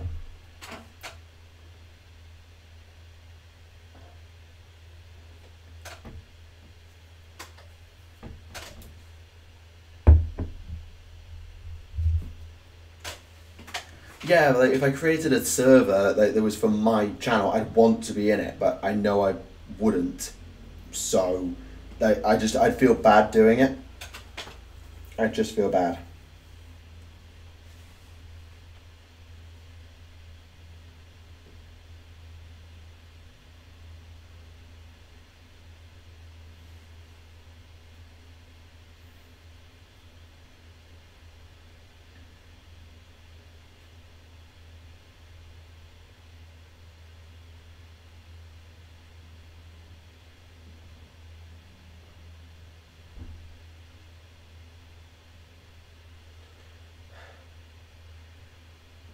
Other thing else, Nighthorn Range. Yeah, Nighthorn look great. The cast I use is Earth. It's an Earth cast scientist. Physicist, of course. With a side of engineering.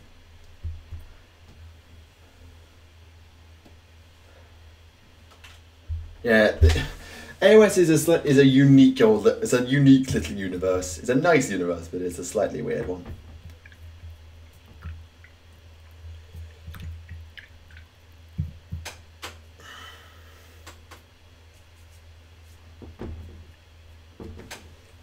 Do I want to do... Have I base coated you entirely now? Yeah, I just want to tidy that up and then I'll do the armour. Yeah, I'll do the armour. So for that I need black. Where's my black? You? No? Say hi, toi. C'est toi? C'est toi.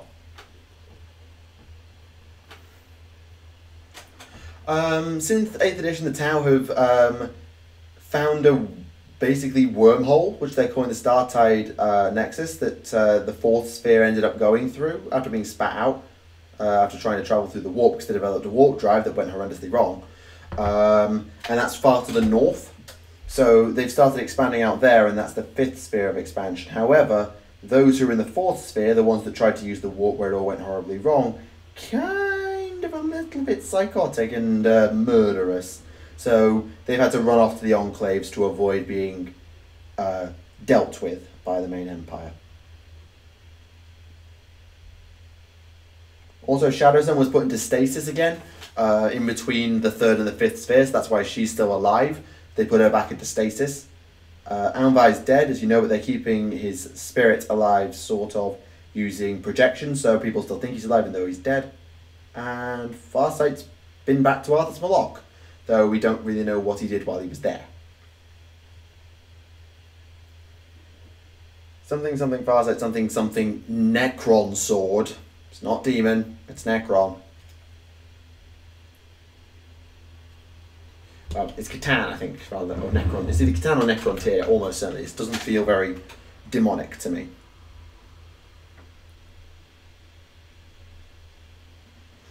And yes, I think Chaos Tower are a thing. I don't think we've had an official in Codex confirmation, but yes, ever since the Farsight Crisis of Faith novel, Chaos Tower has definitely been a thing. They've probably been a thing for longer, but Farsight Crisis of Faith absolutely made it clear.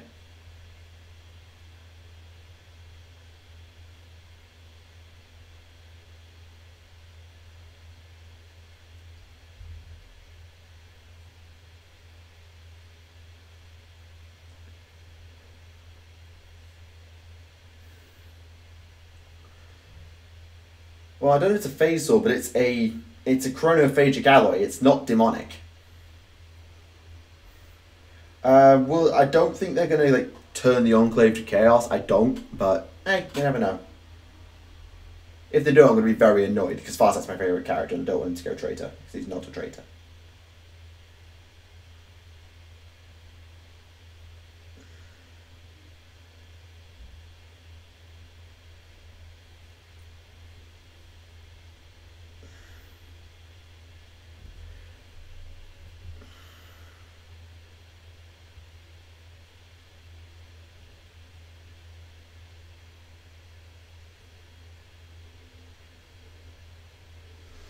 Kind of hope we can get a Chaos Auxiliary style thing. I find that unlikely.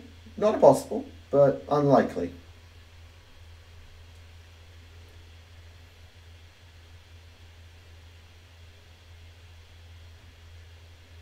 I mean, the gods might be trying to turn Farsight, but it's not with his sword. That's all.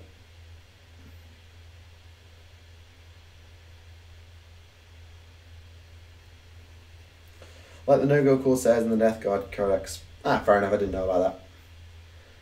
Yeah, and Farsight does know a bit about Chaos, a lot more than most how do, because he looked into a warp portal on Arthas Malok like an idiot.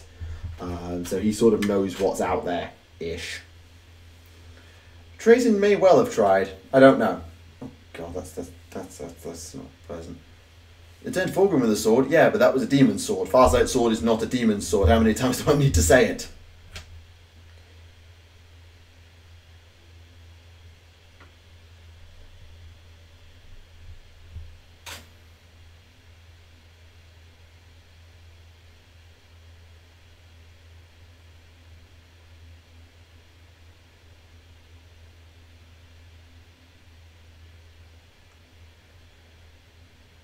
Corn Tower is a little weird, admittedly. It's not completely impossible, because I mean they are honor-bound warriors who fight for each other to the death. So being corrupted by Khorne out of a sense of brotherhood and honor, sure. Unfortunately, they've kind of stopped Khorne being about that, made him a bit more kill main Bernie, which I don't like as much.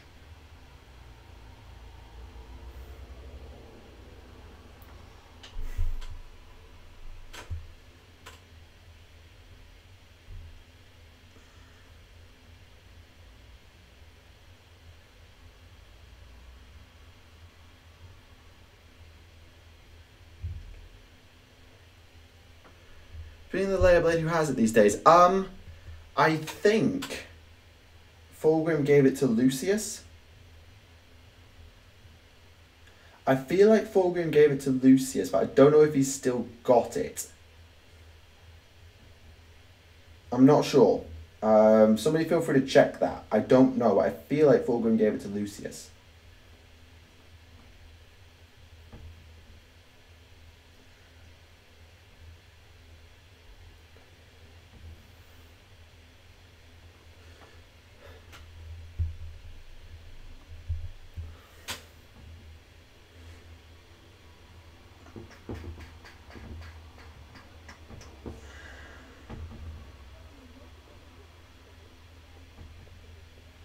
Bum, ba, da, bum, bum.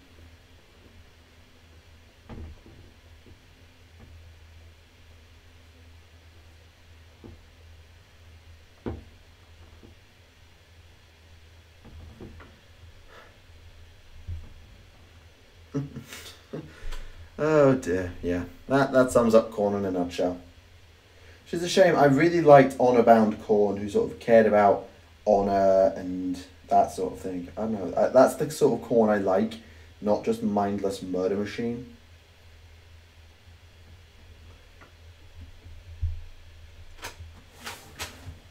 Yeah, Lucius just sticks in my mind. I don't know if he's still got it though, because I think his main weapon in game nowadays is just a power sword. It's not known as the Blade of the Layer. I don't think. Or maybe it is the Blade of the Layer. I can't remember.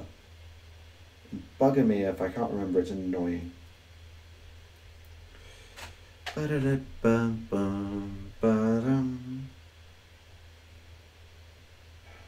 on. Come on, Paladin Prime.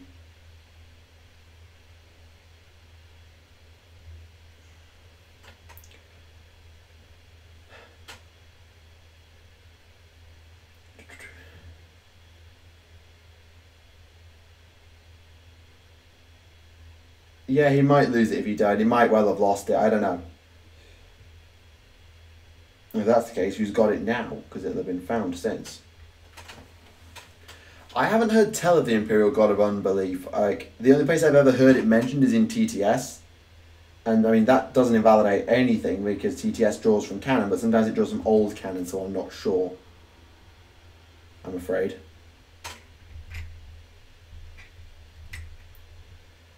Favorite Chaos God? Probably Tzeentch. Probably Tzeentch. If Angron was to return, would Lorgar follow? No, because Angron's been back before.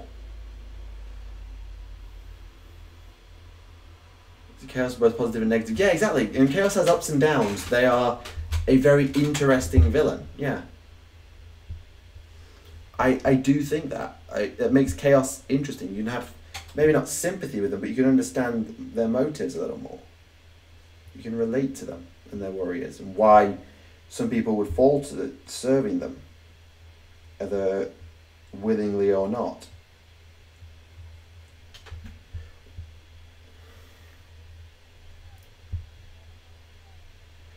Korn is still on a band anyway. It's not only that anymore. Kind of the different aspects of Kane. Yeah, that's true, but they've really pushed the blood aspect hard recently with Korn. Maybe not to the exclusion of all else, but it feels like that's the side of Korn that they want us to think is the main thing and borderline the only thing. It's the way it comes across. I'm not saying it's true, just the way it comes across.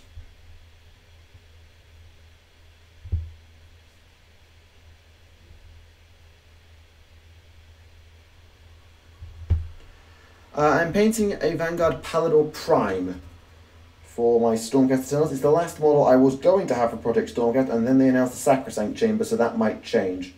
I think I need to get a Lord Arcanum at a minimum, and probably either the Battle Wizard cross with Paladins or the Battle Line unit, the Sequitors, and I'm probably going to need to get one of those artillery pieces too, just so I've got a complete range of options for the army. So I've got still got cavalry.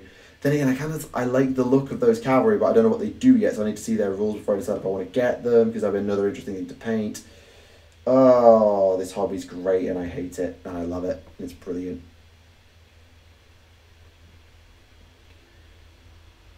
I find the lack of other kinds in books disturbing.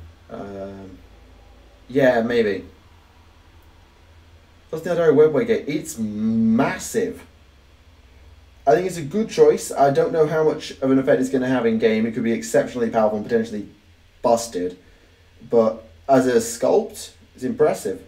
One of the largest pieces of terrain we've got. I mean, the thing towers over Wraith Knights. It's impressive, that's for sure.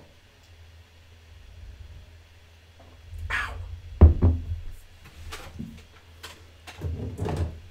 burned my tongue. How could I burnt my tongue. I haven't had anything hot to eat today. Literally, I had a sandwich for lunch. That's weird. Yeah, the cavalry do look cool. Cavalry. Yeah, they do look cool. It's just I don't know how they function yet, so I don't know if I want to get them. Like, whereas the mix the paladins with battle wizards. Yeah, okay, I'm interested. Like the push conspiracy theory of Zinj, the joyous and gayest plague-ridden guy with Nurgle, and the sex, drugs, and rock and roll Snash. But no one's saying they're just that. No, but like that's the thing. Nurgle's main gimmick is death and decay, but that's counterplayed off his joy and how he's so joyous about it. He's trying to bring new life and experiment. That's played off against the absolute horrific things that Nurgle does. Zinj is the great manipulator and the schemer, but that doesn't necessarily mean he's evil. Sometimes he does scheme for the downfall of all, but sometimes he just schemes because he can, and just because it's fun. Again, it's just another aspect. Slaanesh, sure, they go in on sex, drugs, and rock and roll, but sex, drugs, and rock and roll means different things to different people. Sex, drugs, and rock and roll to me means, well, sex, drugs, and rock and roll. Sex is sex. Drugs is not really something I like. Rock and roll, I'm quite happy with rock and roll. It's a mix of things for different people. Korn doesn't get that same treatment, I don't think. That's the thing. That's what makes them, as it says there, more interesting. Because their other aspects are far clearer to see. And you can even do it just a little bit of abstract thought, how they fit in and how they function. And how they can play off against each other and against themselves. If that makes any sense. Like, I get what you're saying. It's just like, I think they do a better job with the other gods of making them look good and look evil at the same time. Or at least not making them look all psycho evil, crazy villain. Yeah.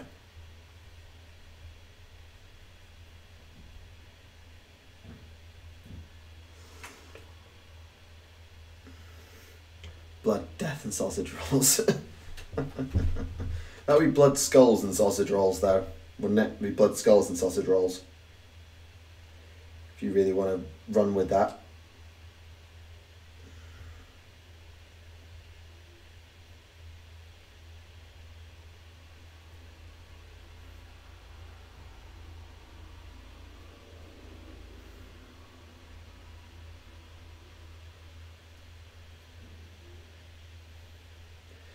Call of Archaon is the exception. We get an argument the Khorne Warman as all of them quote Khorne care not from their blood foes to each other as part of their point in their argument. That's interesting. So they sort of like take both sides of the Khorne argument using the same basic principles. Huh.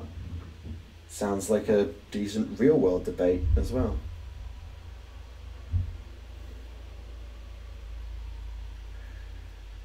If we're going to actually, Khorne is somewhat underdeveloped compared to the three, and the Shame admittedly could be somewhat more than just War, but red and demonic. Yeah, there's more. They used to really like try and show that with Skulltaker. Skulltaker was great because if you remember my Demons video, I covered Skulltaker. He comes across as, yeah, he's going to murder you, but he'd rather do it face to face. If you turn and run, he's going to cut you down, but he'll at least let you die standing, die fighting on your feet, rather than just cut you down. He'd rather fight you for it. Right, I like that about Skulltaker.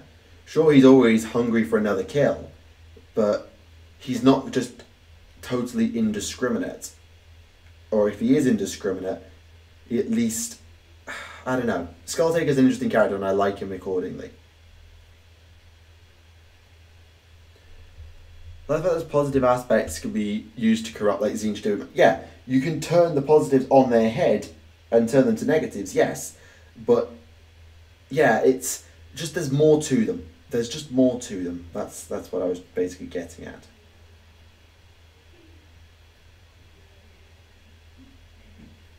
Let's be honest, all the world aspects of Khorne belong to Cain. Yeah, sure, whatever. You keep telling yourself that, pixie dust.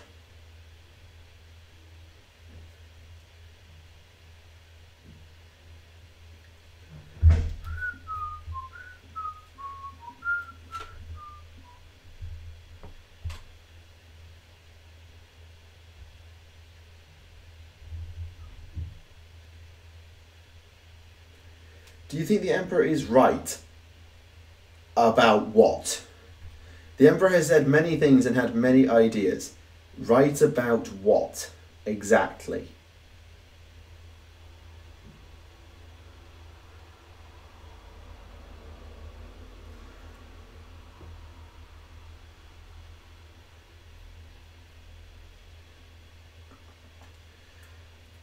You hide behind your whip, corn, care not for the use of my whip. Yeah, it's an interesting one. The Emperor's always right because he's the mother flipping Emperor. No, not necessarily. The Emperor does make mistakes and can't predict everything. Right, his plans kill the Chaos Gods. No. Because to use Magnus's argument from TTS, to destroy the Chaos Gods, you'd have to destroy all soul-bearing species in the galaxy that can feed them. To starve them out, well, they're just fed off emotion. You'd have to take all emotion out of the universe. And at that point, well, you may as well have just killed everyone. So, I think he's wrong. You can weaken them, perhaps. Kill them? No. Like Cain is the positive actor of corn. That would be an interesting twist. You heard. Did you forward to a corn dragon? Oh my god, yes. I love the model. I haven't seen his rules. He hates Archeon and won't fight with Archeon. Okay, that's interesting. That's a fun little twist. 1,000+ points. Well, of course, he's the biggest AoS model of them all. He's even bigger than Archeon and Nagash and Alariel and Co.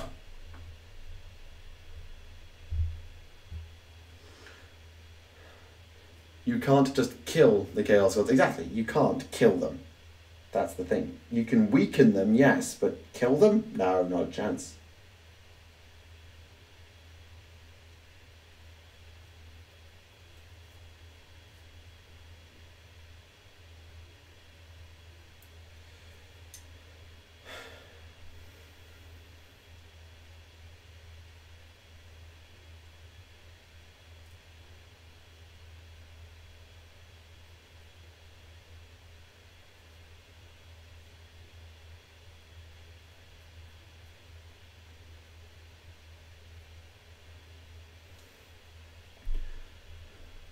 I don't know about even putting them even be a stretch at this point. Monkai, good grief, do you not remember? Then again, I suppose, do you even have a name for our race? I don't know. I haven't heard the Eldari name for the town.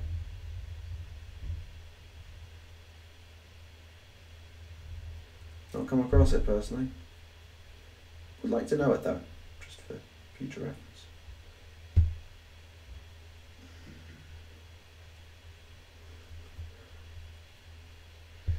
Just think this is going on the Emperor's panel. We're completely out of control.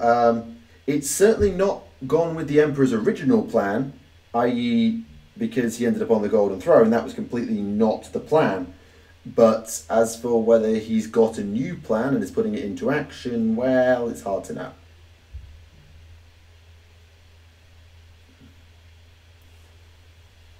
Yes, the Eldari have met the Tau. The two have crossed paths. I can't exactly think of which incidents I can think of, but I know that if a faction of Eldari has crossed the Tau, they will have a name for them. Even if it was just the Drakari had a name for them, or the Harlequins had a name for them, they would have a name for them. So, yeah.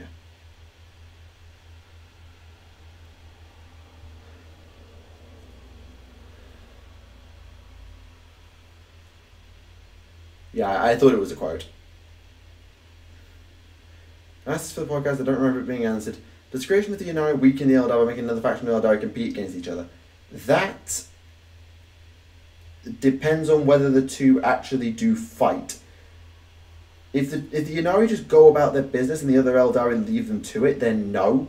If they do fight and kill each other, well, that's just not helpful.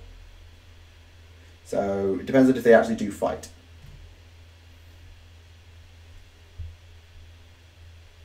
Ouch. Snash wasn't born with the Chaos Gods be as active. Maybe. Hard to know.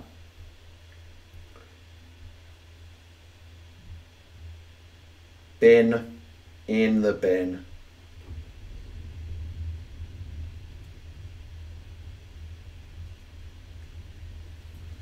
Chaos Gods were not conscious during the war in heaven. That's because they were woken up by the death of the Nightbringer. So maybe not. Yeah. Must be some minimum threshold. Yeah, it's a wonky one. It's a wonky one. The Emperor was a genocidal maniac. That's a word for it. That's a word for it. You know, take a lot of souls from Homecraft. Well, yeah, Eandon's Infinity Circuit.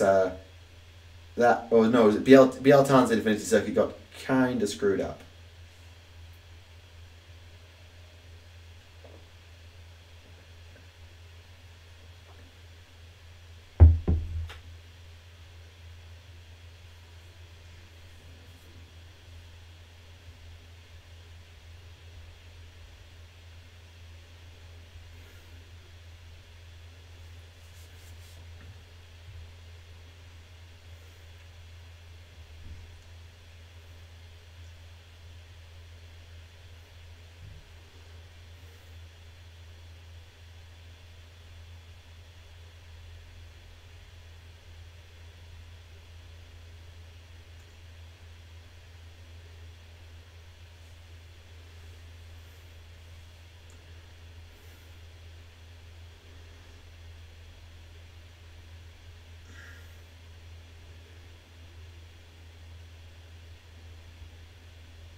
Time is in linear time, doesn't exist in the warp. Yes, the Nash has always and never existed. It's kind of a weird one.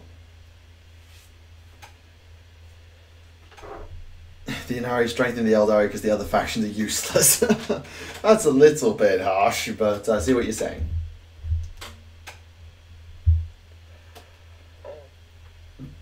Oh, sorry, need a stretch.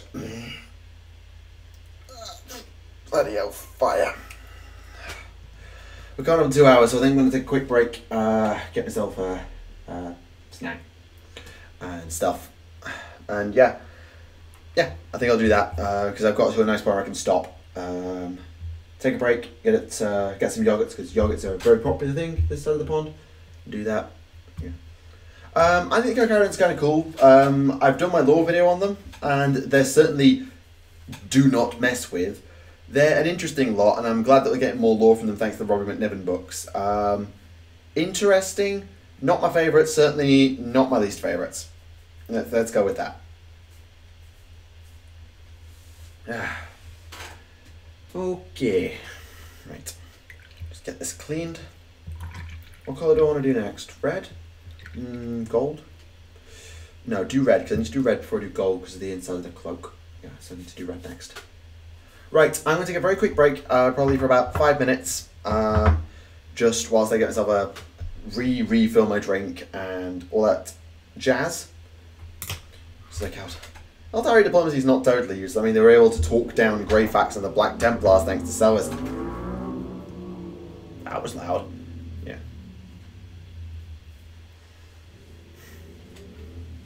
Anyway, so yes, I'll take a quick break. I'll be back in about 5 minutes. So I'll see you very shortly.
And we're back. So that took a little bit longer than I was expecting. Just wanted to make sure I had everything in order. So yes, we're back. We're back. We're back. Who are we talking about with this chapter? Who are we talking about? Sorry. Oh, Cacaridans. Oh yeah, the Cacaridans. Interesting one, the Cacaridans. Cacaridans are an interesting one. The same can be said for the Minotaurs. There's some who say that the original Minotaurs aren't the same as the Minotaurs we saw later. So yeah, it's an interesting one, that's for sure.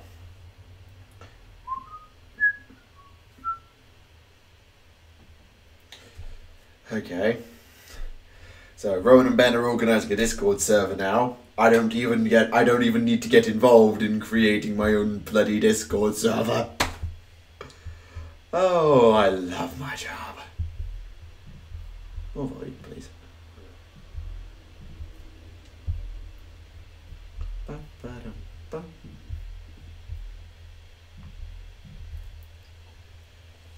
Ba-da-ba-dum.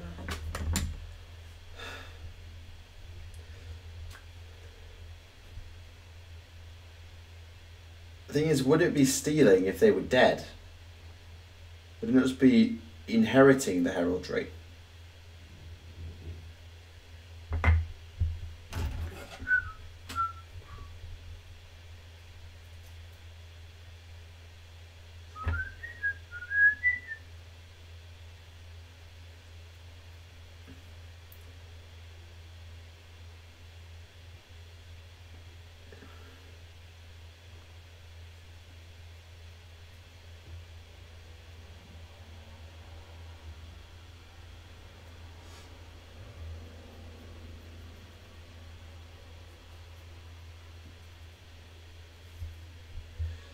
Especially, would they say it's stealing? Like, if a chapter is wiped out, it continues the legacy of that chapter for a new chapter to be formed under the same name.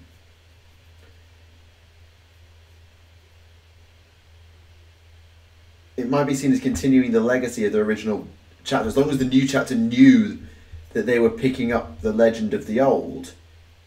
I think it might be stealing in some circumstances, but they might see it honourably in other cases, I don't know.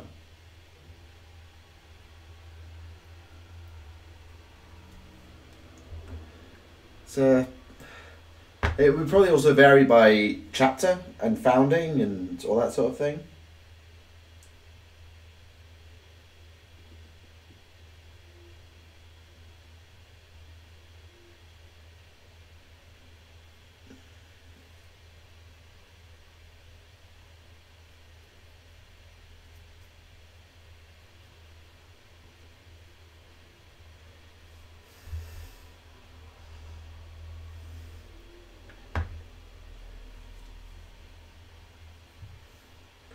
Yeah, like like I said, the Carcarians are an interesting one. We don't know, and I don't think we'll.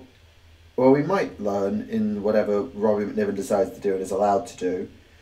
I don't know. I want to know, but I'm not like in a massive rush to know. If that makes any sense.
We have no accounts of the floor until the newest version re-emerging. What do you mean, the floor? Because when you say the floor, I think the Blood Angels. Or are you talking about something else? I haven't seen that one in particular, no. If it's come out this week, I certainly haven't seen it because I've been a bit busy.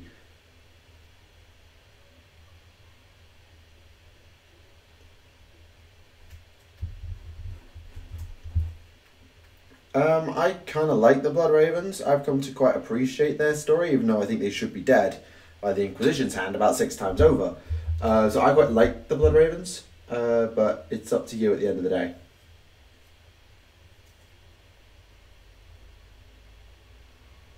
But again, I always like good guys.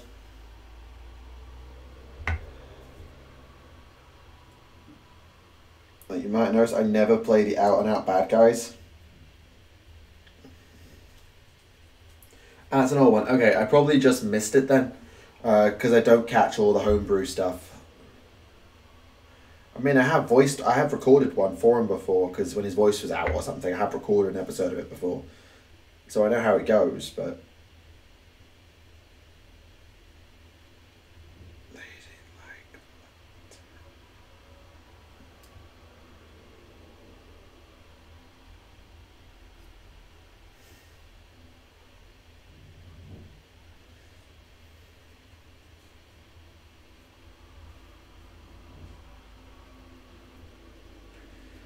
No, I do not have a Dark Arrowed army. I made a joke. I had a thought about getting one for a little bit when the Codex was announced, but that got shelved. It was just a fun idea I had. Nothing more. Oh, the Sharp mutation. Yeah. I don't know. I'm not an expert.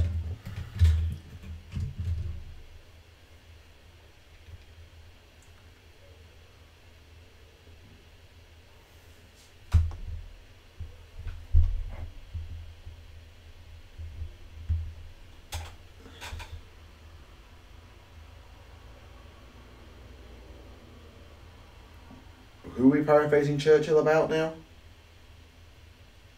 The Blood Ravens?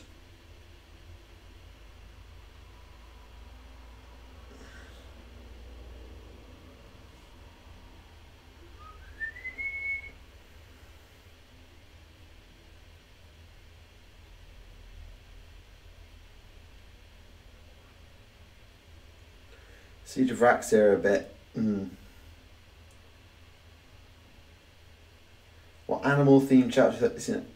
I'm not that fussed for it. Like, if they want to create something, then go for it. And agreed, the Vrax era stuff for the Minotaurs and the Badab stuff for the Carcharodons is by far the most interesting stuff because it's the stuff we actually know about.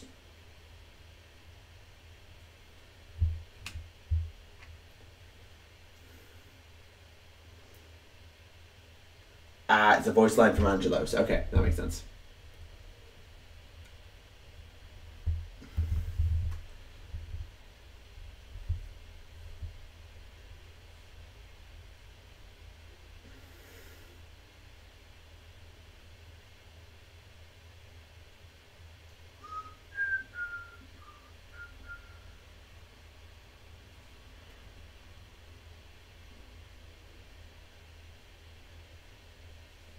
What do you think will happen to Dante in the future? Well, that depends on whether you believe in the prophecy of the Golden Warrior. If you do, he'll die on Terra, as in pretty much a last stand scenario. If it's false, then who knows?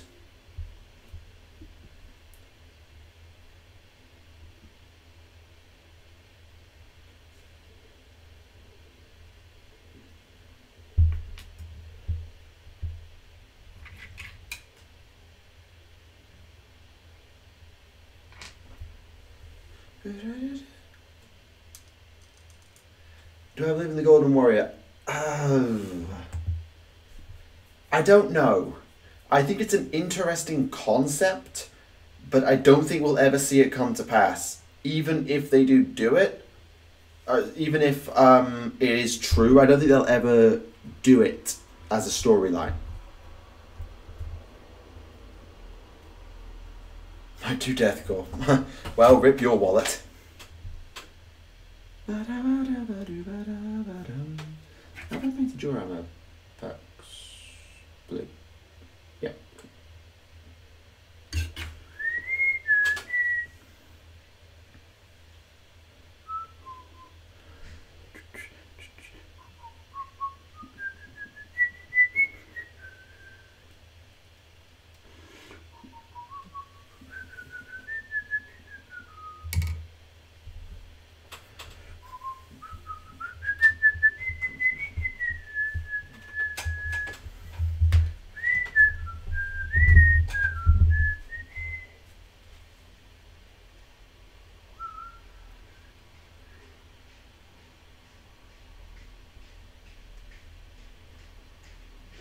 I don't know what to do with my character. It has to be fleet based now, as the home is now deep in the Great Rift, and I don't like playing Steel Rain.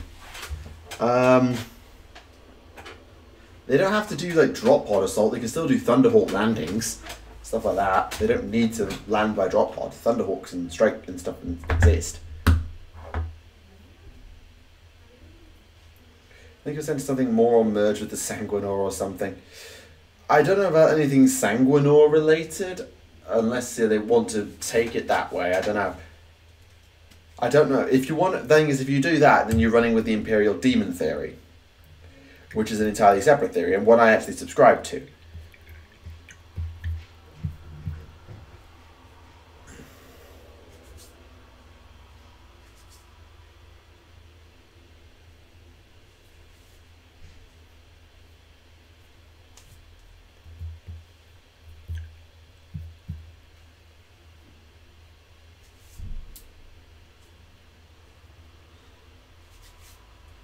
Good.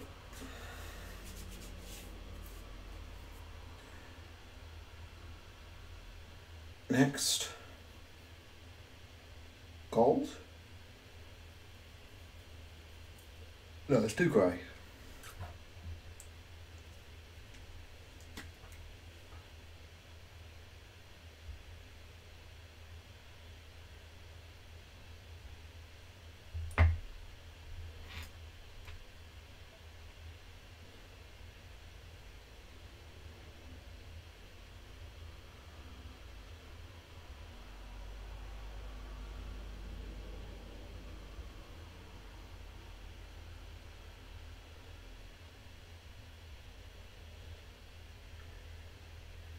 Can I hold a tank? I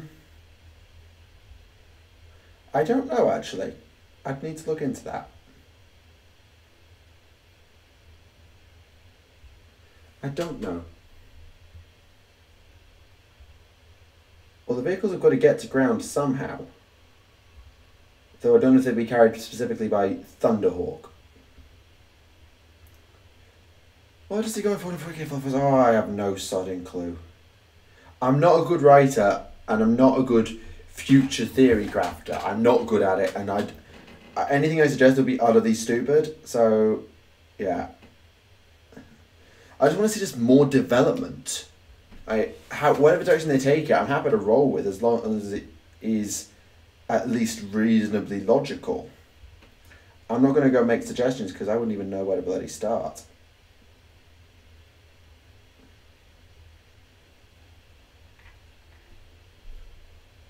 Why do the Regiment Sound series, did you find yourself liking some regiments more or less? I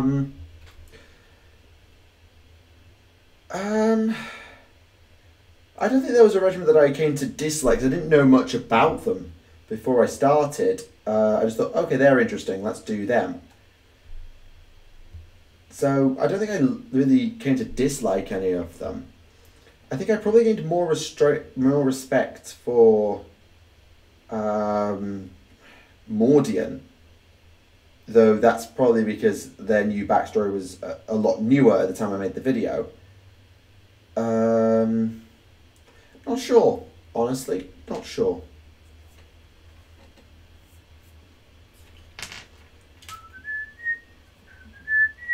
I've done the grey on you.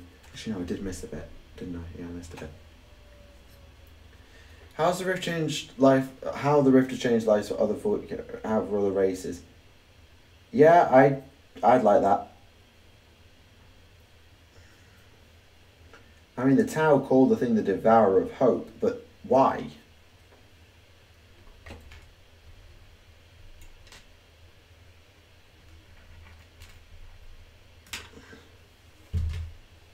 And we're looking forward to covering a Champions of Humanity. Well, I'm not going to spoil who I'm doing in Champions of Humanity. So, even if there is, I'm not spoiling it for you right now.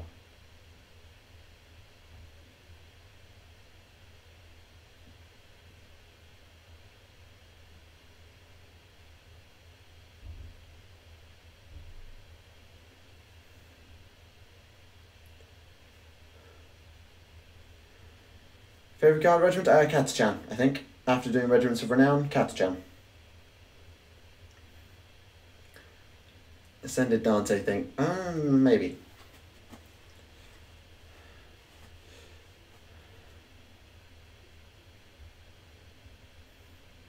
It could be an interesting thing for them to try, but you've got to be careful not to tread on the Sanguinors and Celestine's toes.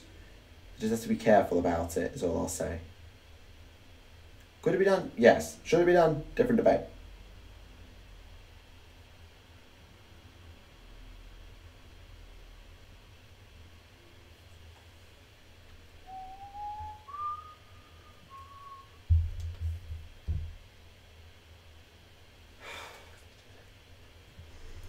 Merci, Rohan. C'est apprécié.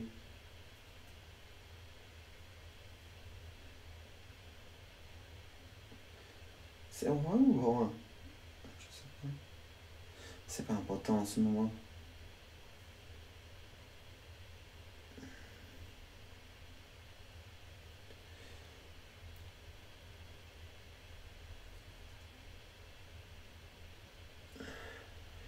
If you look at the rift too long, it makes you a bit kooky. Well, yes, it's the warp, duh.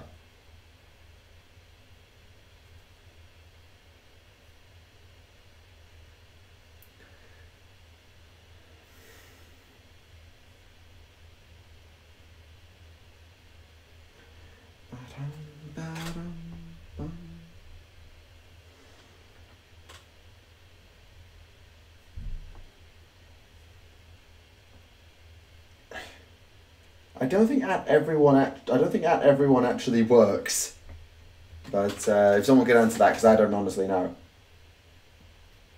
I assume they were just in one of the like Imperial armor indexes.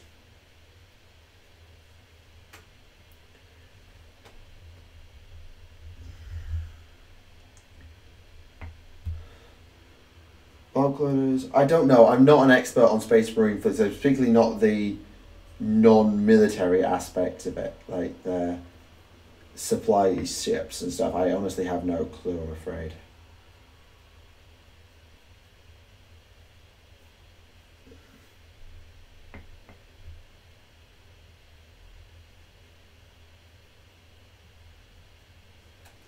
Where have you?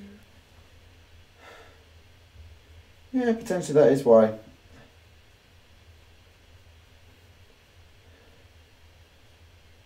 But like something that makes you go a bit kooky when you look at it. It's a bit of a jump to calling it the Devourer of Hope.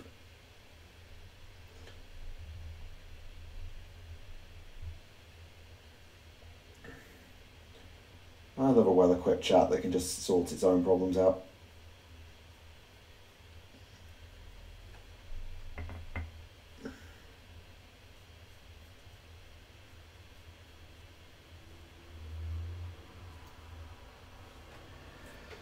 Oh, blimey, heckin'.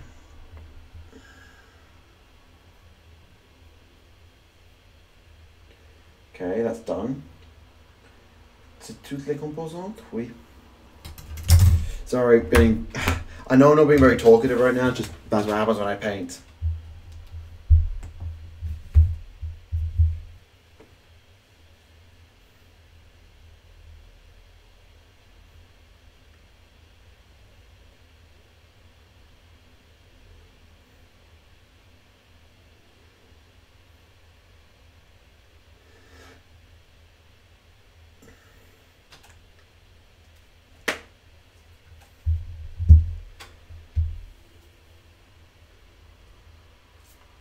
Oh, bloody hell.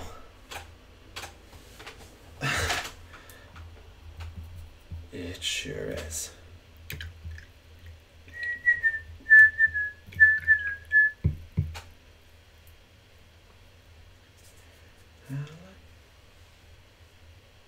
the new Corn Dragon and the Doom bot. Yeah, I love that Corn Dragon. I love that dragon. On a day for my own chapter, it's founded by Sons of Horus Black and reinforced with Primaris Space. That's a stretch. That's a massive stretch. I mean, plausible? I guess.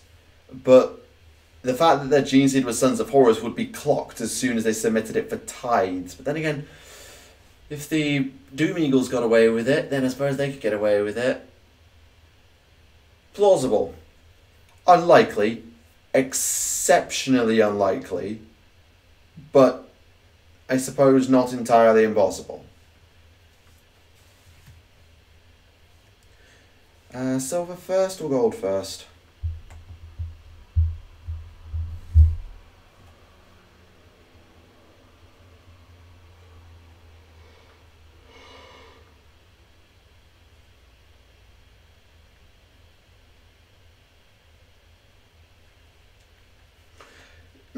Yeah, actually, now that Space Wolves has successors, I mean, they'll all probably broadly act like a Space Wolf, so I think I can work around it like that, in that they all just broadly act like a Space Wolf.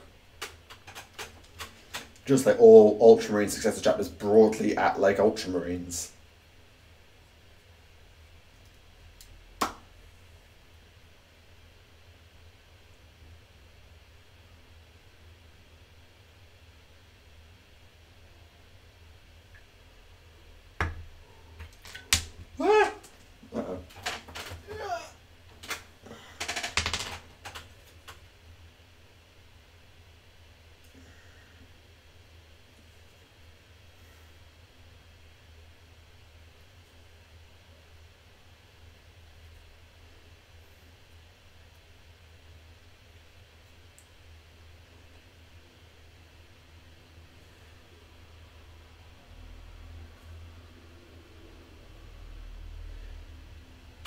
Right, I'm just going to leave the chat to settle that debate. I think it's probably best I just let the chat settle that debate, because it's complicated. It's complicated.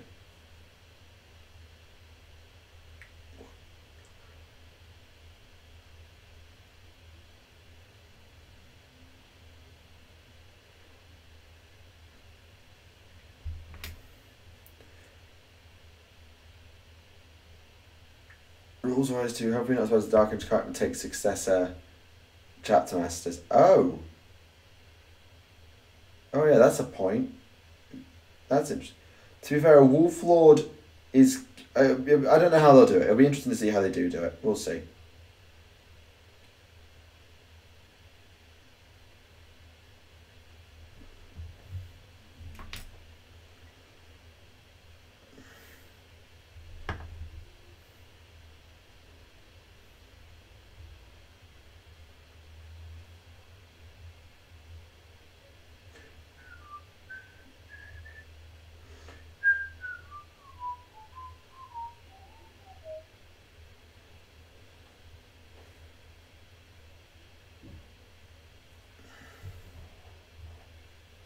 That's...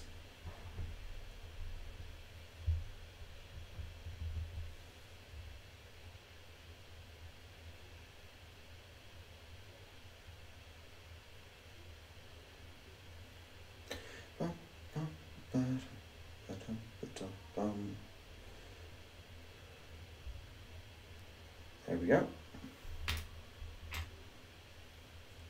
Well, it needs to be solar. It's in here, isn't it? Yeah. Where is Space Wolves getting their replenishment from? I'm not an expert on the Space Wolves at the best of times, and on the Space Wolf Primaris, I know even less. All truth on the table, I don't really know.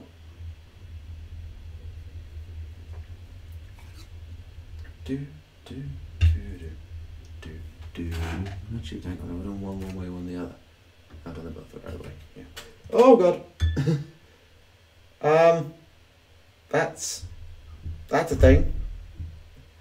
I've managed to get the Palador hooked on the knot at the end of my wristband. There we go. That's impressive. Not sure how I did that.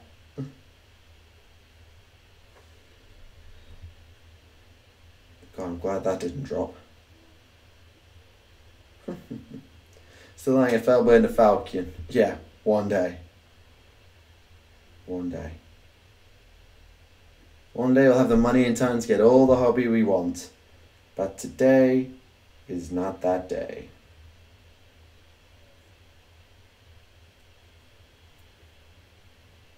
Today is not that day.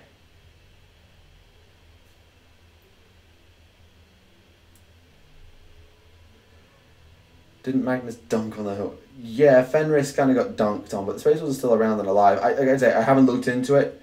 Maybe if I do Grimnar as part of Champions of Humanity, I'll try and collate what I know. But I can't promise anything.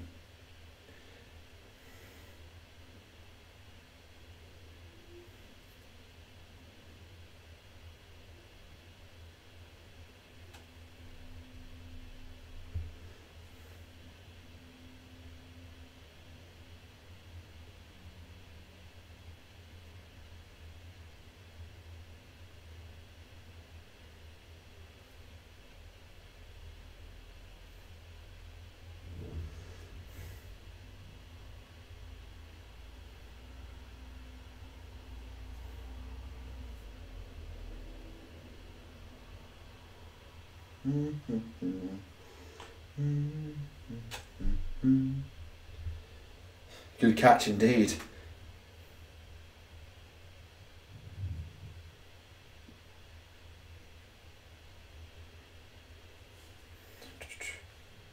So let's say Gilliman knew about it in the second founding when he tasked Cole with making Promise upgrade. He ordered Cole not to use their Gene Seed upgrade. Well, he's told Cole not to use Traitor Stock. Cole's wanted to, and Gilliman's told him F no.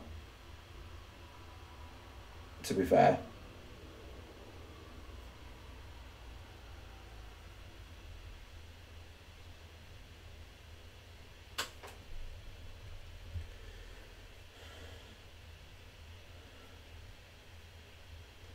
So that goes out from me to you. Dante got better. He was very badly wounded after his fight with the Swarm Lord, but I'd say he's healed up by now. Because he's been back in action since then, as I've mentioned in my log on him. Yeah, thank you. We're actually past 16k now, but yeah. Nobody keeps track of those numbers. Not really. They're just numbers. I mean, they're great numbers, and I really am glad that people enjoy the channel and stick around, but I'm not going to make a huge song and dance about those numbers. Sebastian's rather White Type during the Great Scouring or Driven Beyond Known Space, Source Heresy Book 6. Now that all makes sense. I could follow that. That seems logical. I'll do the purple in here, actually, what I'm thinking about.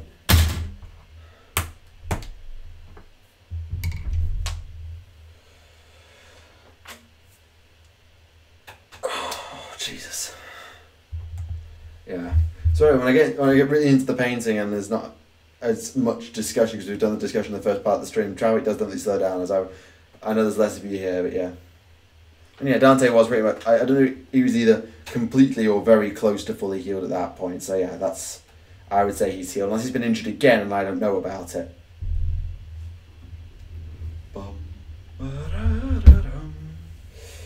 Oh jeez Louise. Right, next up, purple.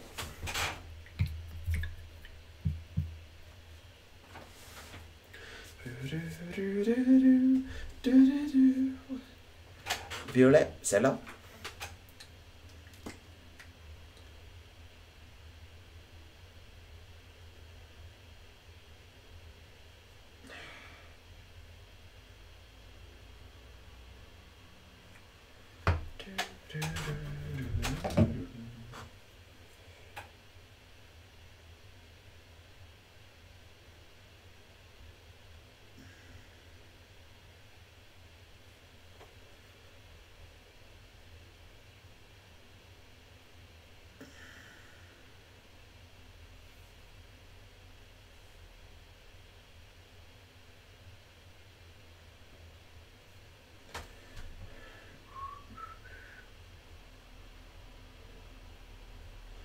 There's not many times with 30k. Black Shield and Shatter Legions are awesome. Never seen them on the battlefield. Yeah, I suppose so. I mean, I barely played 30k, so I've of course not run across them. They do sound like a fun army to play though. Just like a completely random mishmash of dudes who just go around and take names.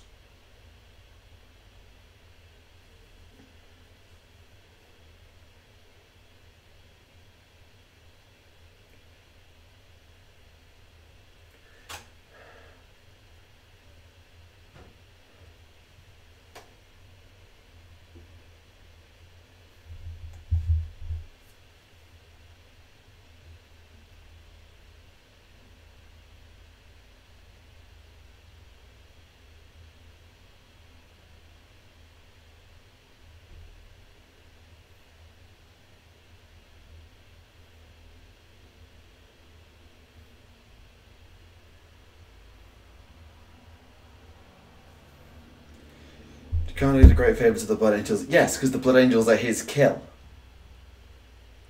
The Blood Angels were not the Tyranids to kill. Beehive partners in crime.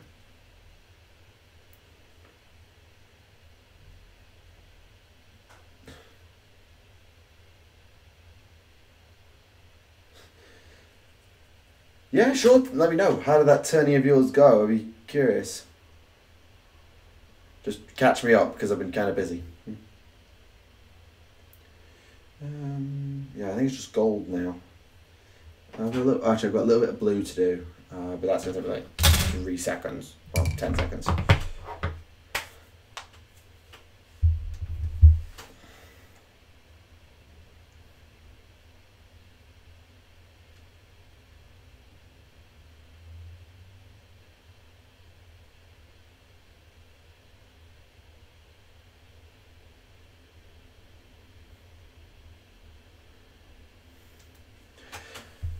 Jeez.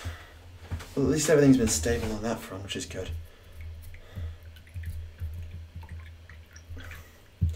Oh god, it's the royal wedding tomorrow. I can't even watch the FA Cup final because I don't have the BBC on my on the TV.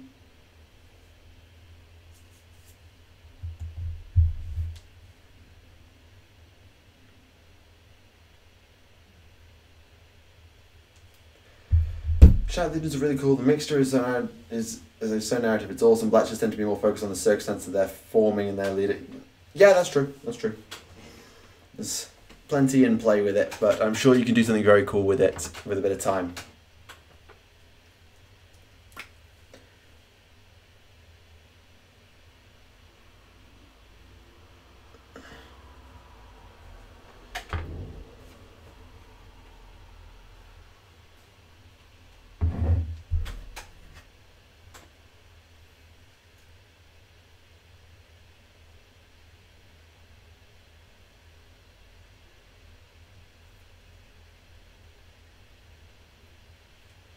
Two-man team, Death with Nagash, Khorne with Archaon. Yes, Archaon and Nagash at the same time. Jesus Christ. I'm surprised they let Nagash and Archaon be on the same team. I thought, yeah, Jesus wept. That's brutal. And a reminder of why I don't go to tournaments. Bloody hell. Jeez Louise. Nagash and Archaon on the same team. Are you mad? You mad, bro?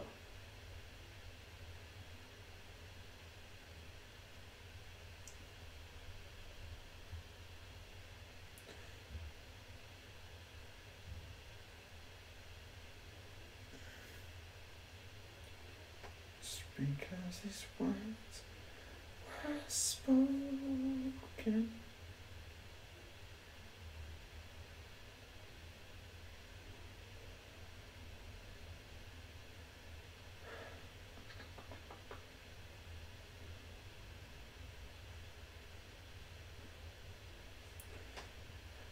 But it's everyone fights everyone, so I have round 2 later today and so on for the next 3 days. Okay.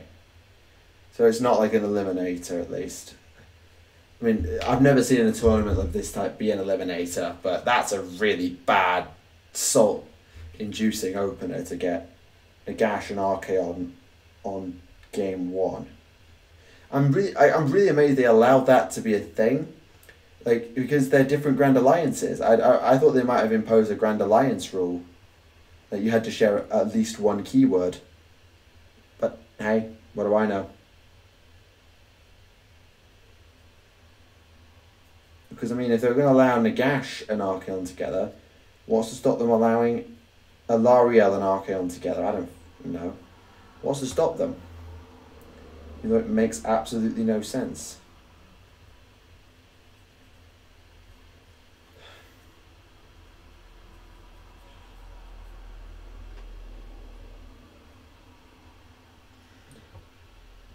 God, I did a shocking job of base coating this neatly.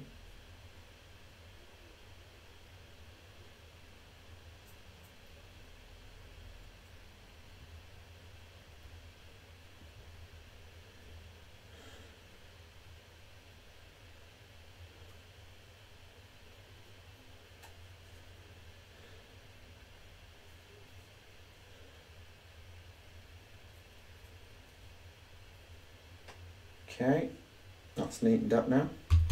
So I've just got one more colour to do for the base coat, which is great.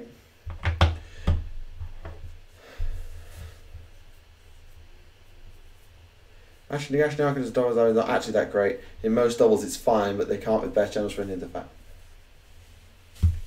Huh. I think it's just the principle of the thing. Like, sure, it might be not the most powerful build of all, sure, fine. But that's... I just think it's distasteful that that's allowed.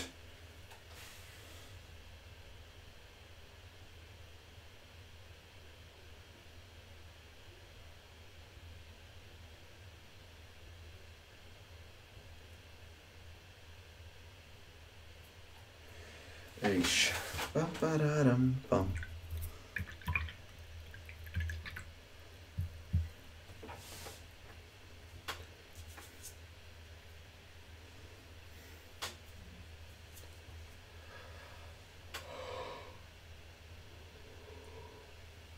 Oh yeah. There's my goal, there's my goal.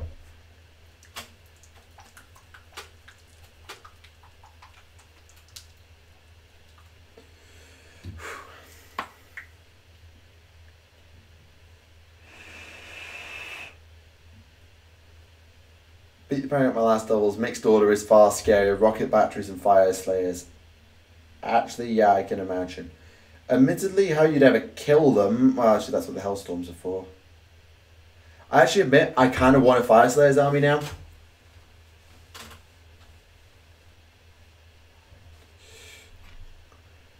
Won the main fight, but lost all heroes and had the open war cards that made it hero objectives. Ah. That's unlucky. Yeah, then... Like I say, I don't think it's, like, broken. I just think it's distasteful.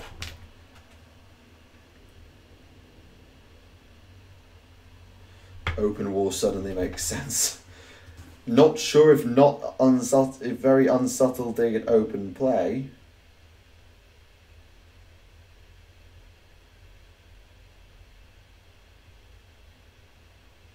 Actually, pretty sure very open unsubtle dig at open war.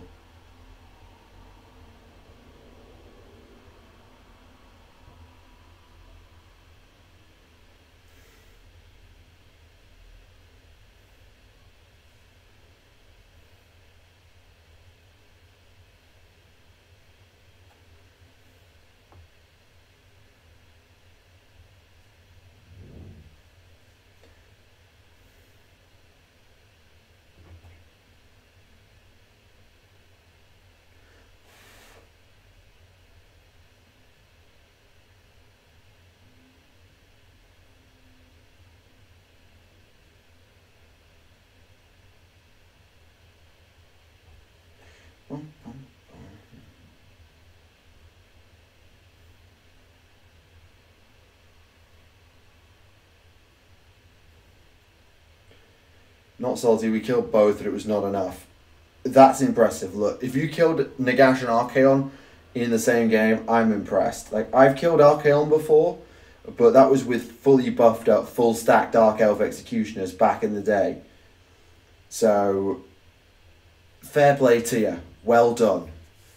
So, yeah, I don't think you need to be salty if you manage to beat them both, to kill them both, and basically win the game were it not for the weird objectives.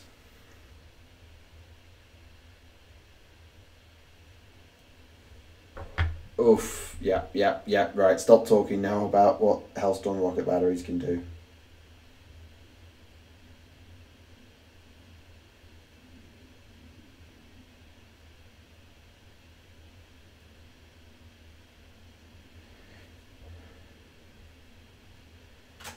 Good, done. That's all there? Nope.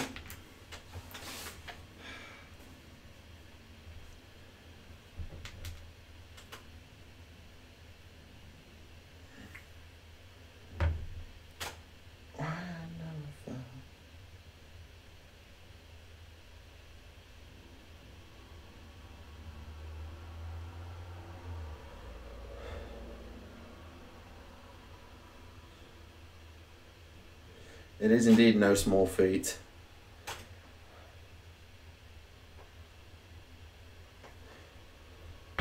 That's why they need a point. Well, Archaon's getting a points drop. I expect Nagash might get a point boost, but I think Archaon's getting cheaper.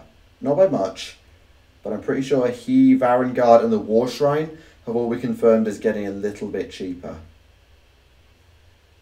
Just a teeny bit.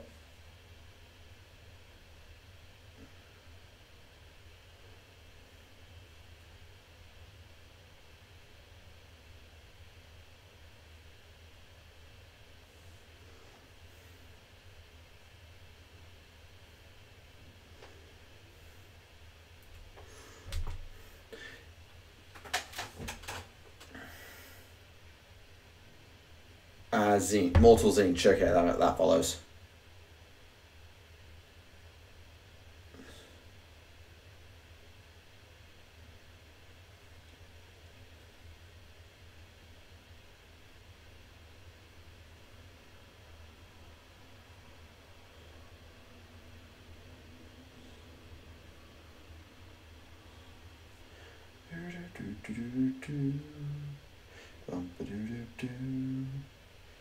It's quiet tonight.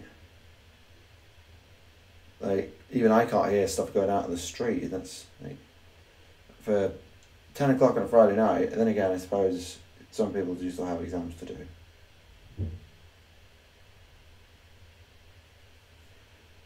Okay, I'm going to need to tidy that up. I don't need that.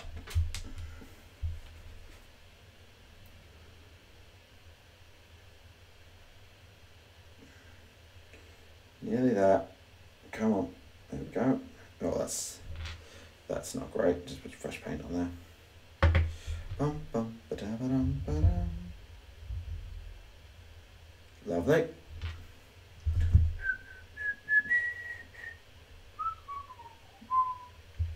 Oh. Legs. Okay, we're not as close to done as I thought.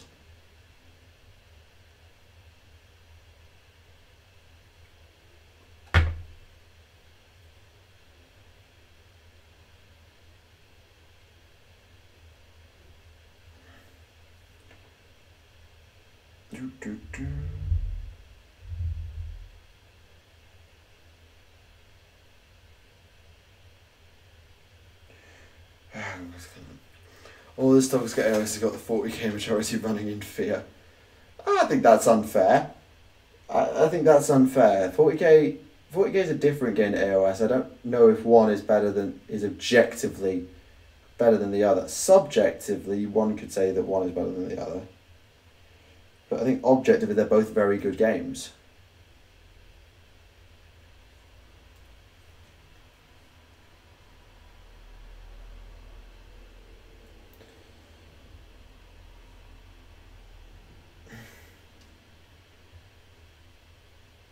To be fair, if people were running away at the talk of AoS, then we wouldn't have had so many people earlier when we were doing AoS 2.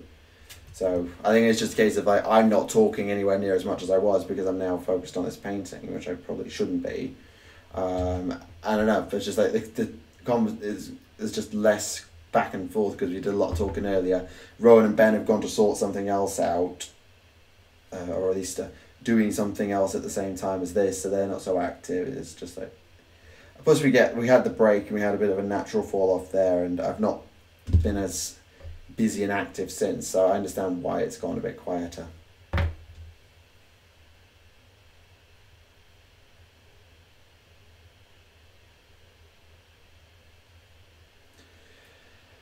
Fate Sworn, Fate Master, Lord of Chaos, Chaos Sorcerer, Lord on foot, Gaunt Summoner.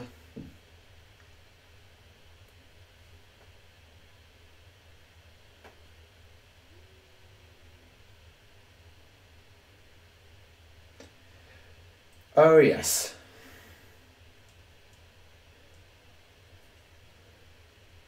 Yeah, I've got the link, Ben. Rowan sent it to me earlier. But thank you anyway.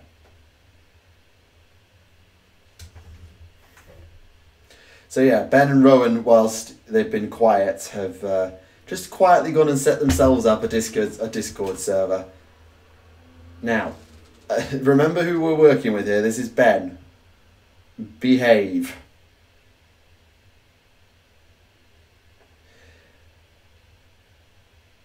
The Ben giveth, the Ben can taketh away. Be effing have.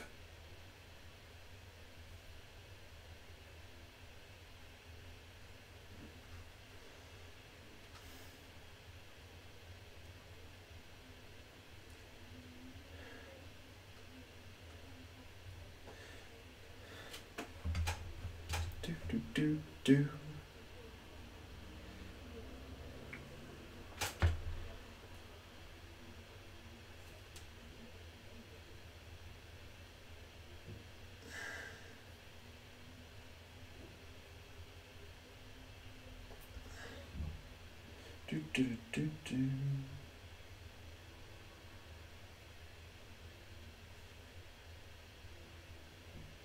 I did not clear leather for a bullet feather.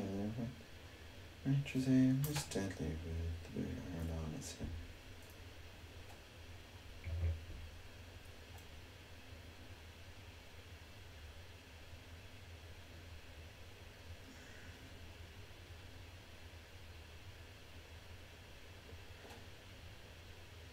I think everybody's run off to join the Discord.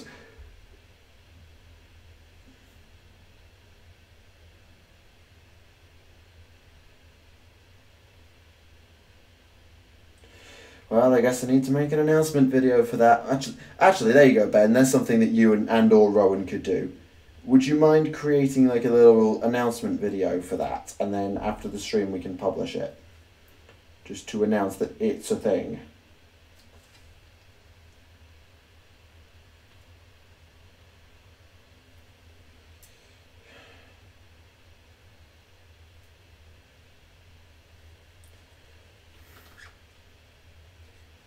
I'm gonna keep you listening all day.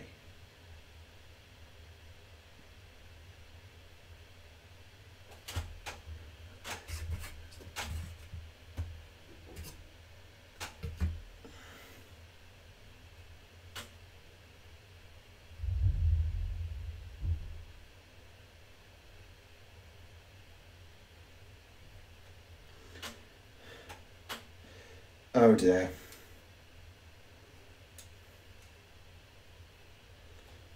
Now I should say, I've had absolutely no hand in the creation of that Discord.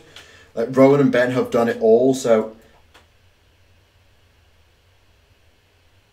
I don't know what the systems are. Well, I know how Discord works, but I've not been involved in the setup, so yeah.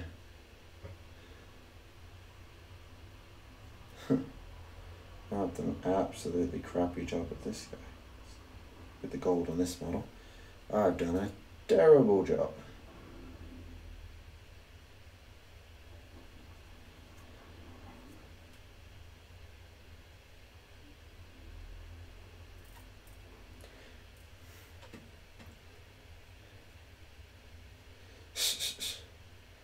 Oh, you can guarantee those rules will need expanding. Eventually. Like, I trust the community. I trust you lot, but there are times when you make it hard to make yours to look come across as trustworthy.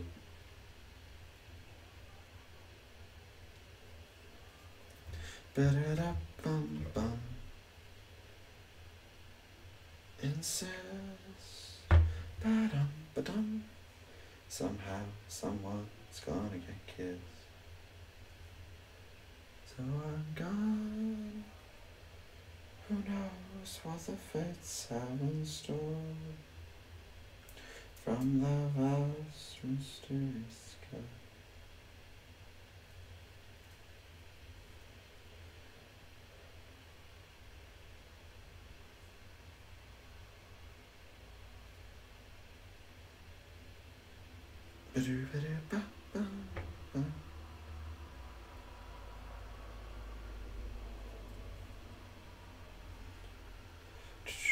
Well, welcome back. You've timed it pretty damn well, I have to say. Welcome back. You've just arrived as the Discord is set up, so everybody's buggered off for 5 minutes.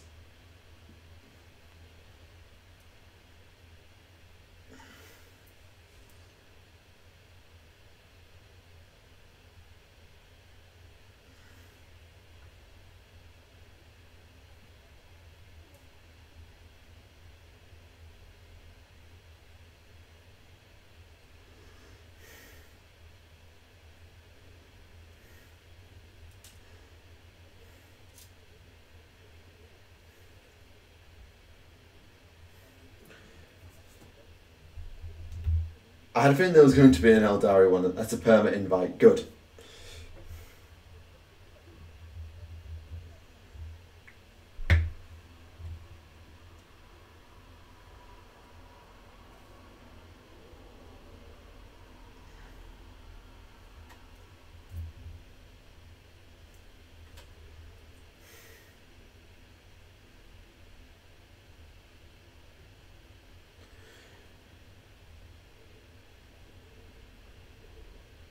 Come on.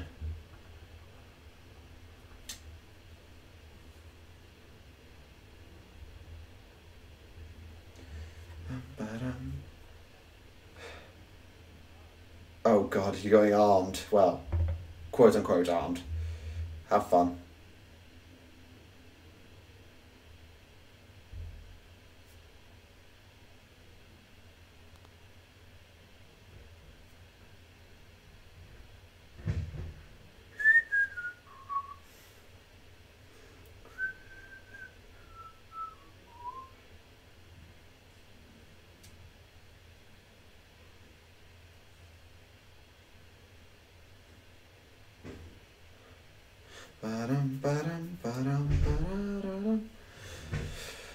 Come on.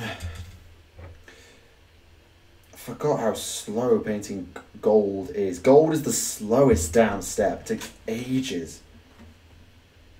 And I usually have, especially when you consider the fact that I usually balls it up and have to go back and clean it up.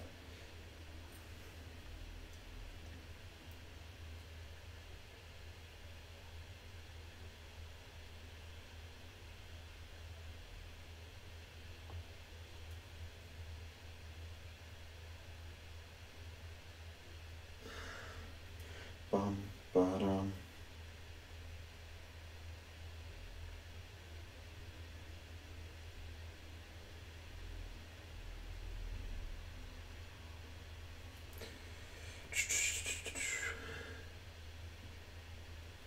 Wait until I was doing this off-frame, this would be finicky.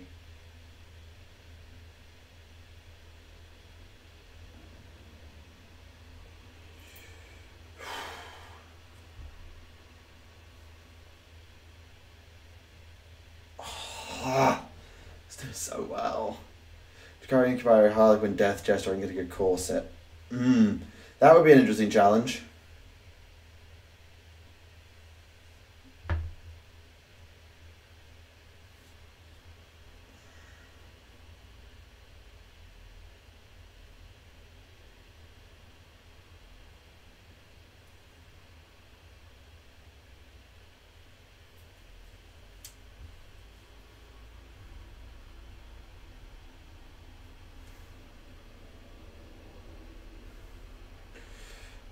Come on.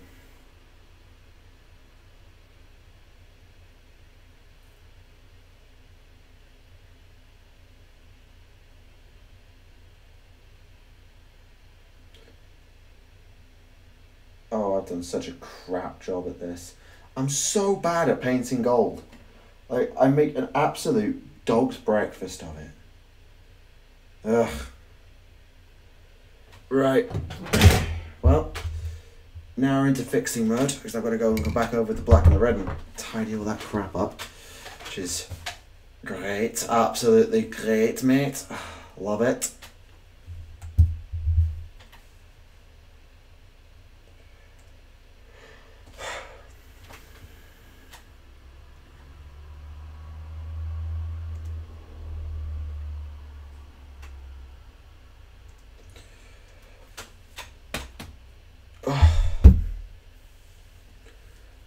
Come on. Sorry, I know I'm being a really bad host and a really bad streamer because I'm so quiet, and I am sorry about that. I've got nothing to say. Well, I need something to bounce off, and I don't know. I don't know. Oh, Blackout Corsair. That would be an interesting challenge. That would be a fun challenge. I like that idea. I do like that idea. That's cool. Black. Yep, thank you, Rowan. Just pop the Discord in one more time. Yeah, Rowan and Ben have made a Discord. Let it live and die by them.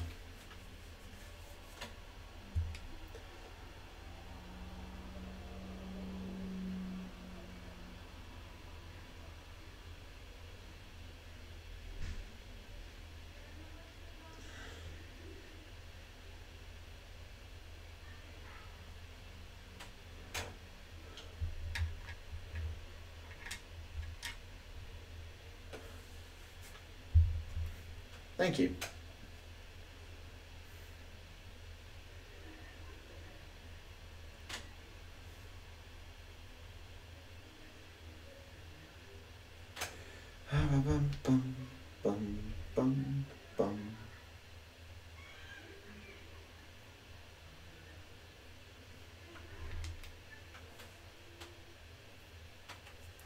I don't think he's saying I get rid of familiars in terms of actually if they do. I'm not even going to ask because I don't know. Yeah, I'm still painting the Panagot Palador Prime. I'm actually just finishing off the base coat. I've just done the gold, but I've completely bollocksed it up on the legs, so I'm going back over and fixing it.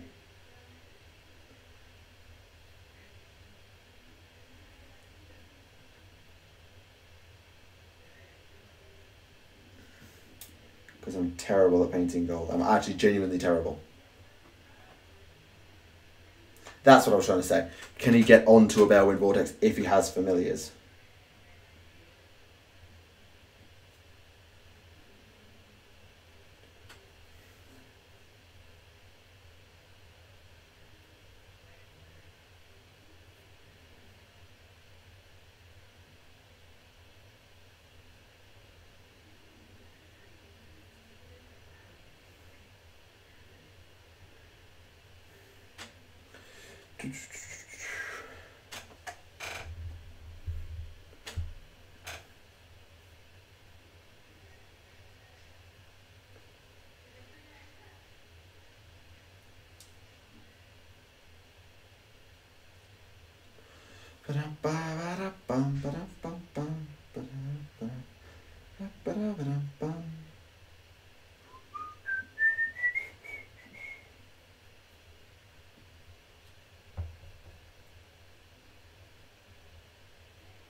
Okay, has that fixed it?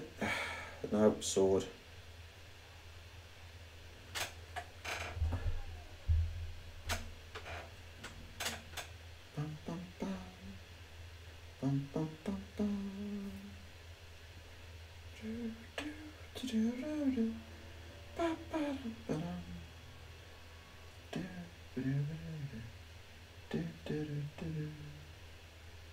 Oh Christ, I actually missed that bit. I'm so stupid.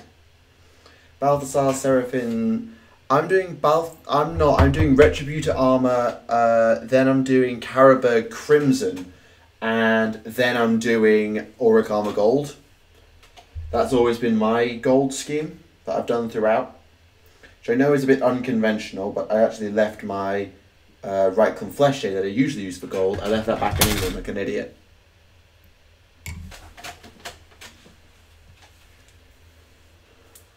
You have.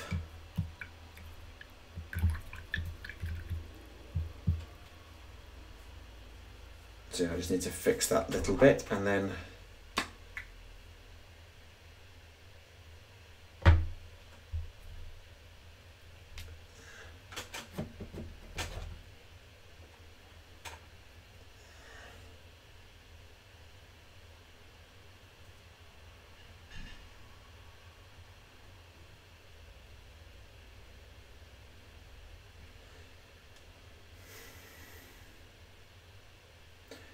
well, basically what happened is I bought Caribou Crimson to do my bases, but I left my Reichland Flesh Shade in England in September. Now, I wasn't going to go without a wash for my gold for 3 months, so I tried it with the Caribou Crimson, and it looked alright after highlights, and so I stuck with it, and that's been the scheme I've used the whole time. It actually kind of works. You wouldn't think it at a glance, but it does actually kind of work.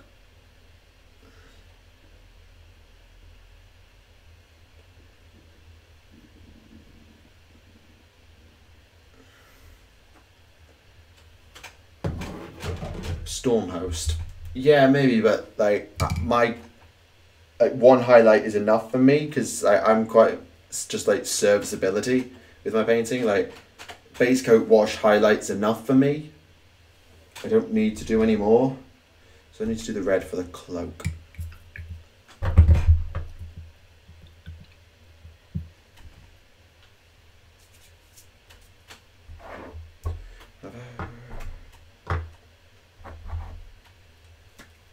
I have got the dry paint Sigmarite, but I don't use it very often. I only use it on certain components, just because I find it easier to work with the paints, the wet paints versus the dry paints.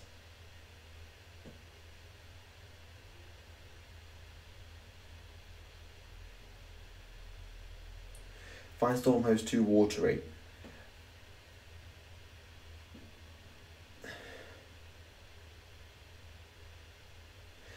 As per your AoS character, sacrifice its piece engineers and the like.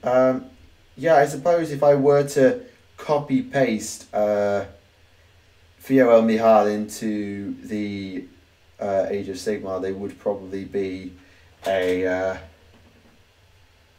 Lord Ordinator or something like that, I suppose, to copy them over directly.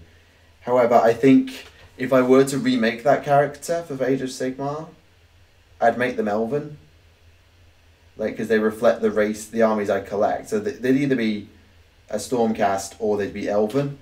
And I feel like the elves have, I don't know, I feel like the elves have got a more of a storied history to be historians, but then again, I've got Tau characters as historians, so I don't know. I think if I were to transpose directly, the Sacrosanct Chamber would work perfectly. But I don't know if I'd want to transpose them perfectly, because it's an entirely different universe. Science doesn't have the same meaning.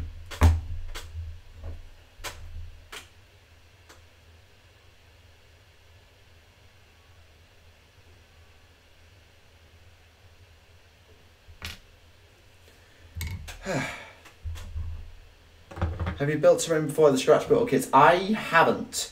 Kieran has. Kieran has built some scratch terrain for us before. That's what we play on the mining town board you see we use quite a lot at home. But, yeah.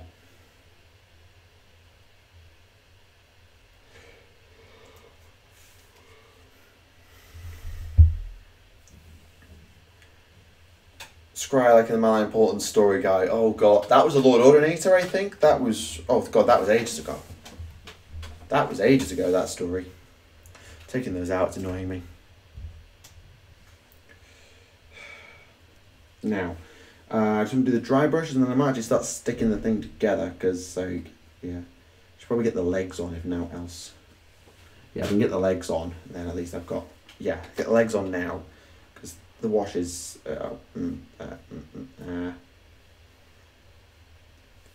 Gloomtide is an amazing build. Well, that's good to know because I may end up getting one of those depending on whether I want it or not for my Ideneth.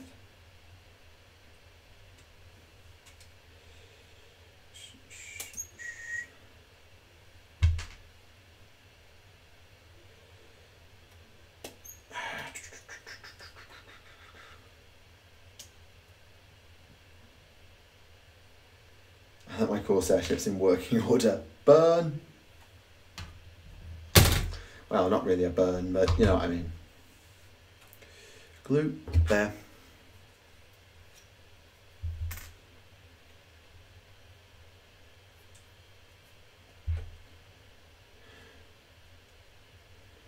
Does this not have a natural lock-in point? These don't have lock-in points. They should have lock-in points, but they don't. Okay. There's your lock-in points. Okay, I get it now, I get it now, I get it. Okay, that makes sense now.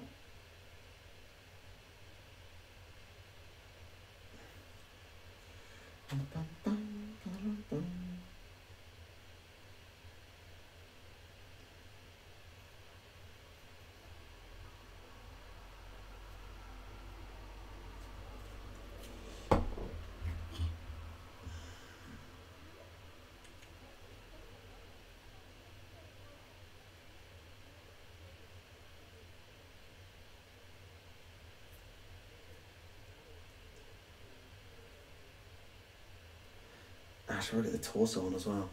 You do want the Deacon, 0 points for a 6 against mortal wounds. Yeah, I get it. I get why you'd want it. Just not sure if it's top of my to do this. I should put the torso in first. Put the torso in first.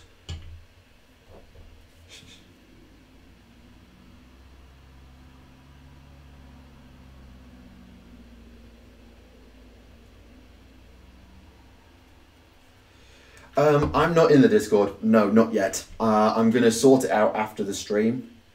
So you guys can just have fun, but when I'm done with the stream, I'm going to get it all sorted on my end. So I'm not actually in there right now. No, I'm not. I will be. Quietly. With absolutely no pomp or circumstance.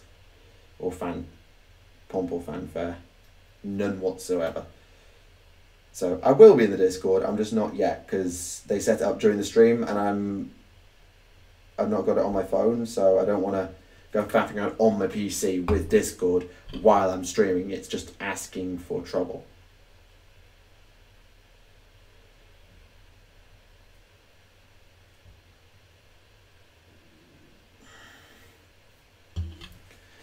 Let me check the aura for the Gloomtide because I've got my Ideneth book with me.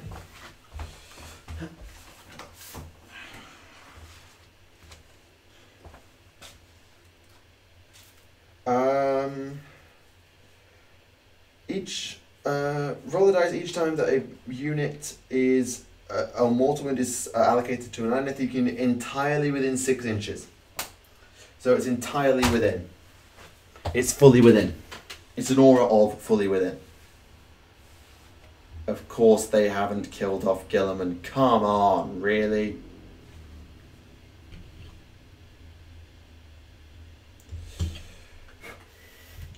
If you thought they were going to kill off Gilliman, then sorry, I don't know what to tell you.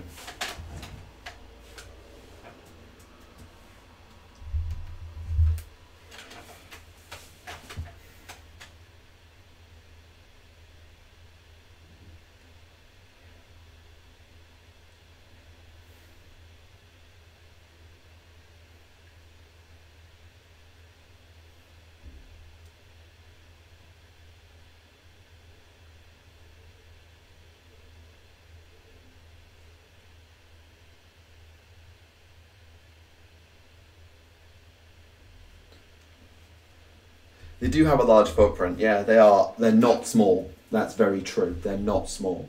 So you probably can get 2 or 3 units in there, particularly if you've got heroes. So you probably can get quite a lot out of them.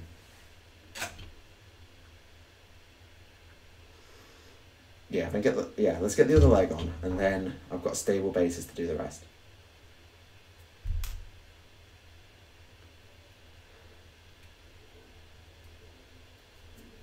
Oh yeah, if rain's a thing as well. Yeah, good luck getting Gilliman killed when it rains around.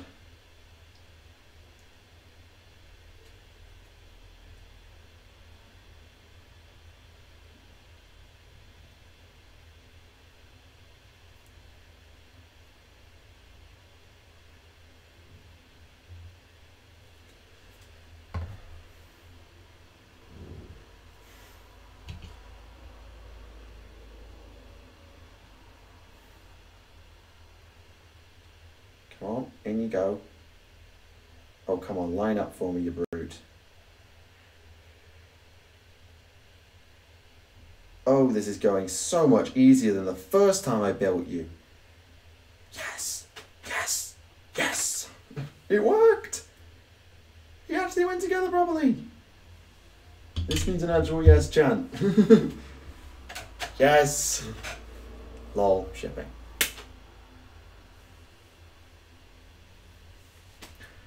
Really?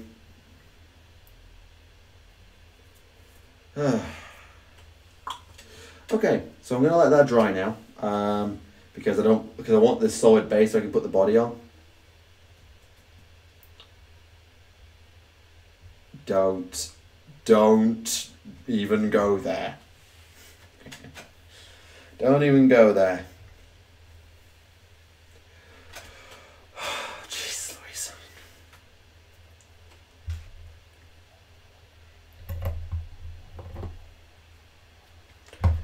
Okay. Do I want to leave that? Because I mean, we're going for 3 and a bit hours at this point, and yeah, I think I should probably get this Discord business sorted. So while that dries, I might get sorted with the Discord and then just keep going there and join a voice chat and just keep painting. Okay, yeah, I think that this seems as good a place as any to leave off. So, thank you very much for everyone who's come out to the stream tonight. So, it's been a pleasure to be back. It's been a pleasure. I have enjoyed getting back to doing it and having a really long conversation about AoS 2. That was really good to start about, talking about the various different things and talking about stuff that wasn't hobby related directly as well. So that was a good discussion, and while it's gone a bit quieter later as we've done the painting, there's been less discussion and it's been a bit calmer, and then we had the Discord business.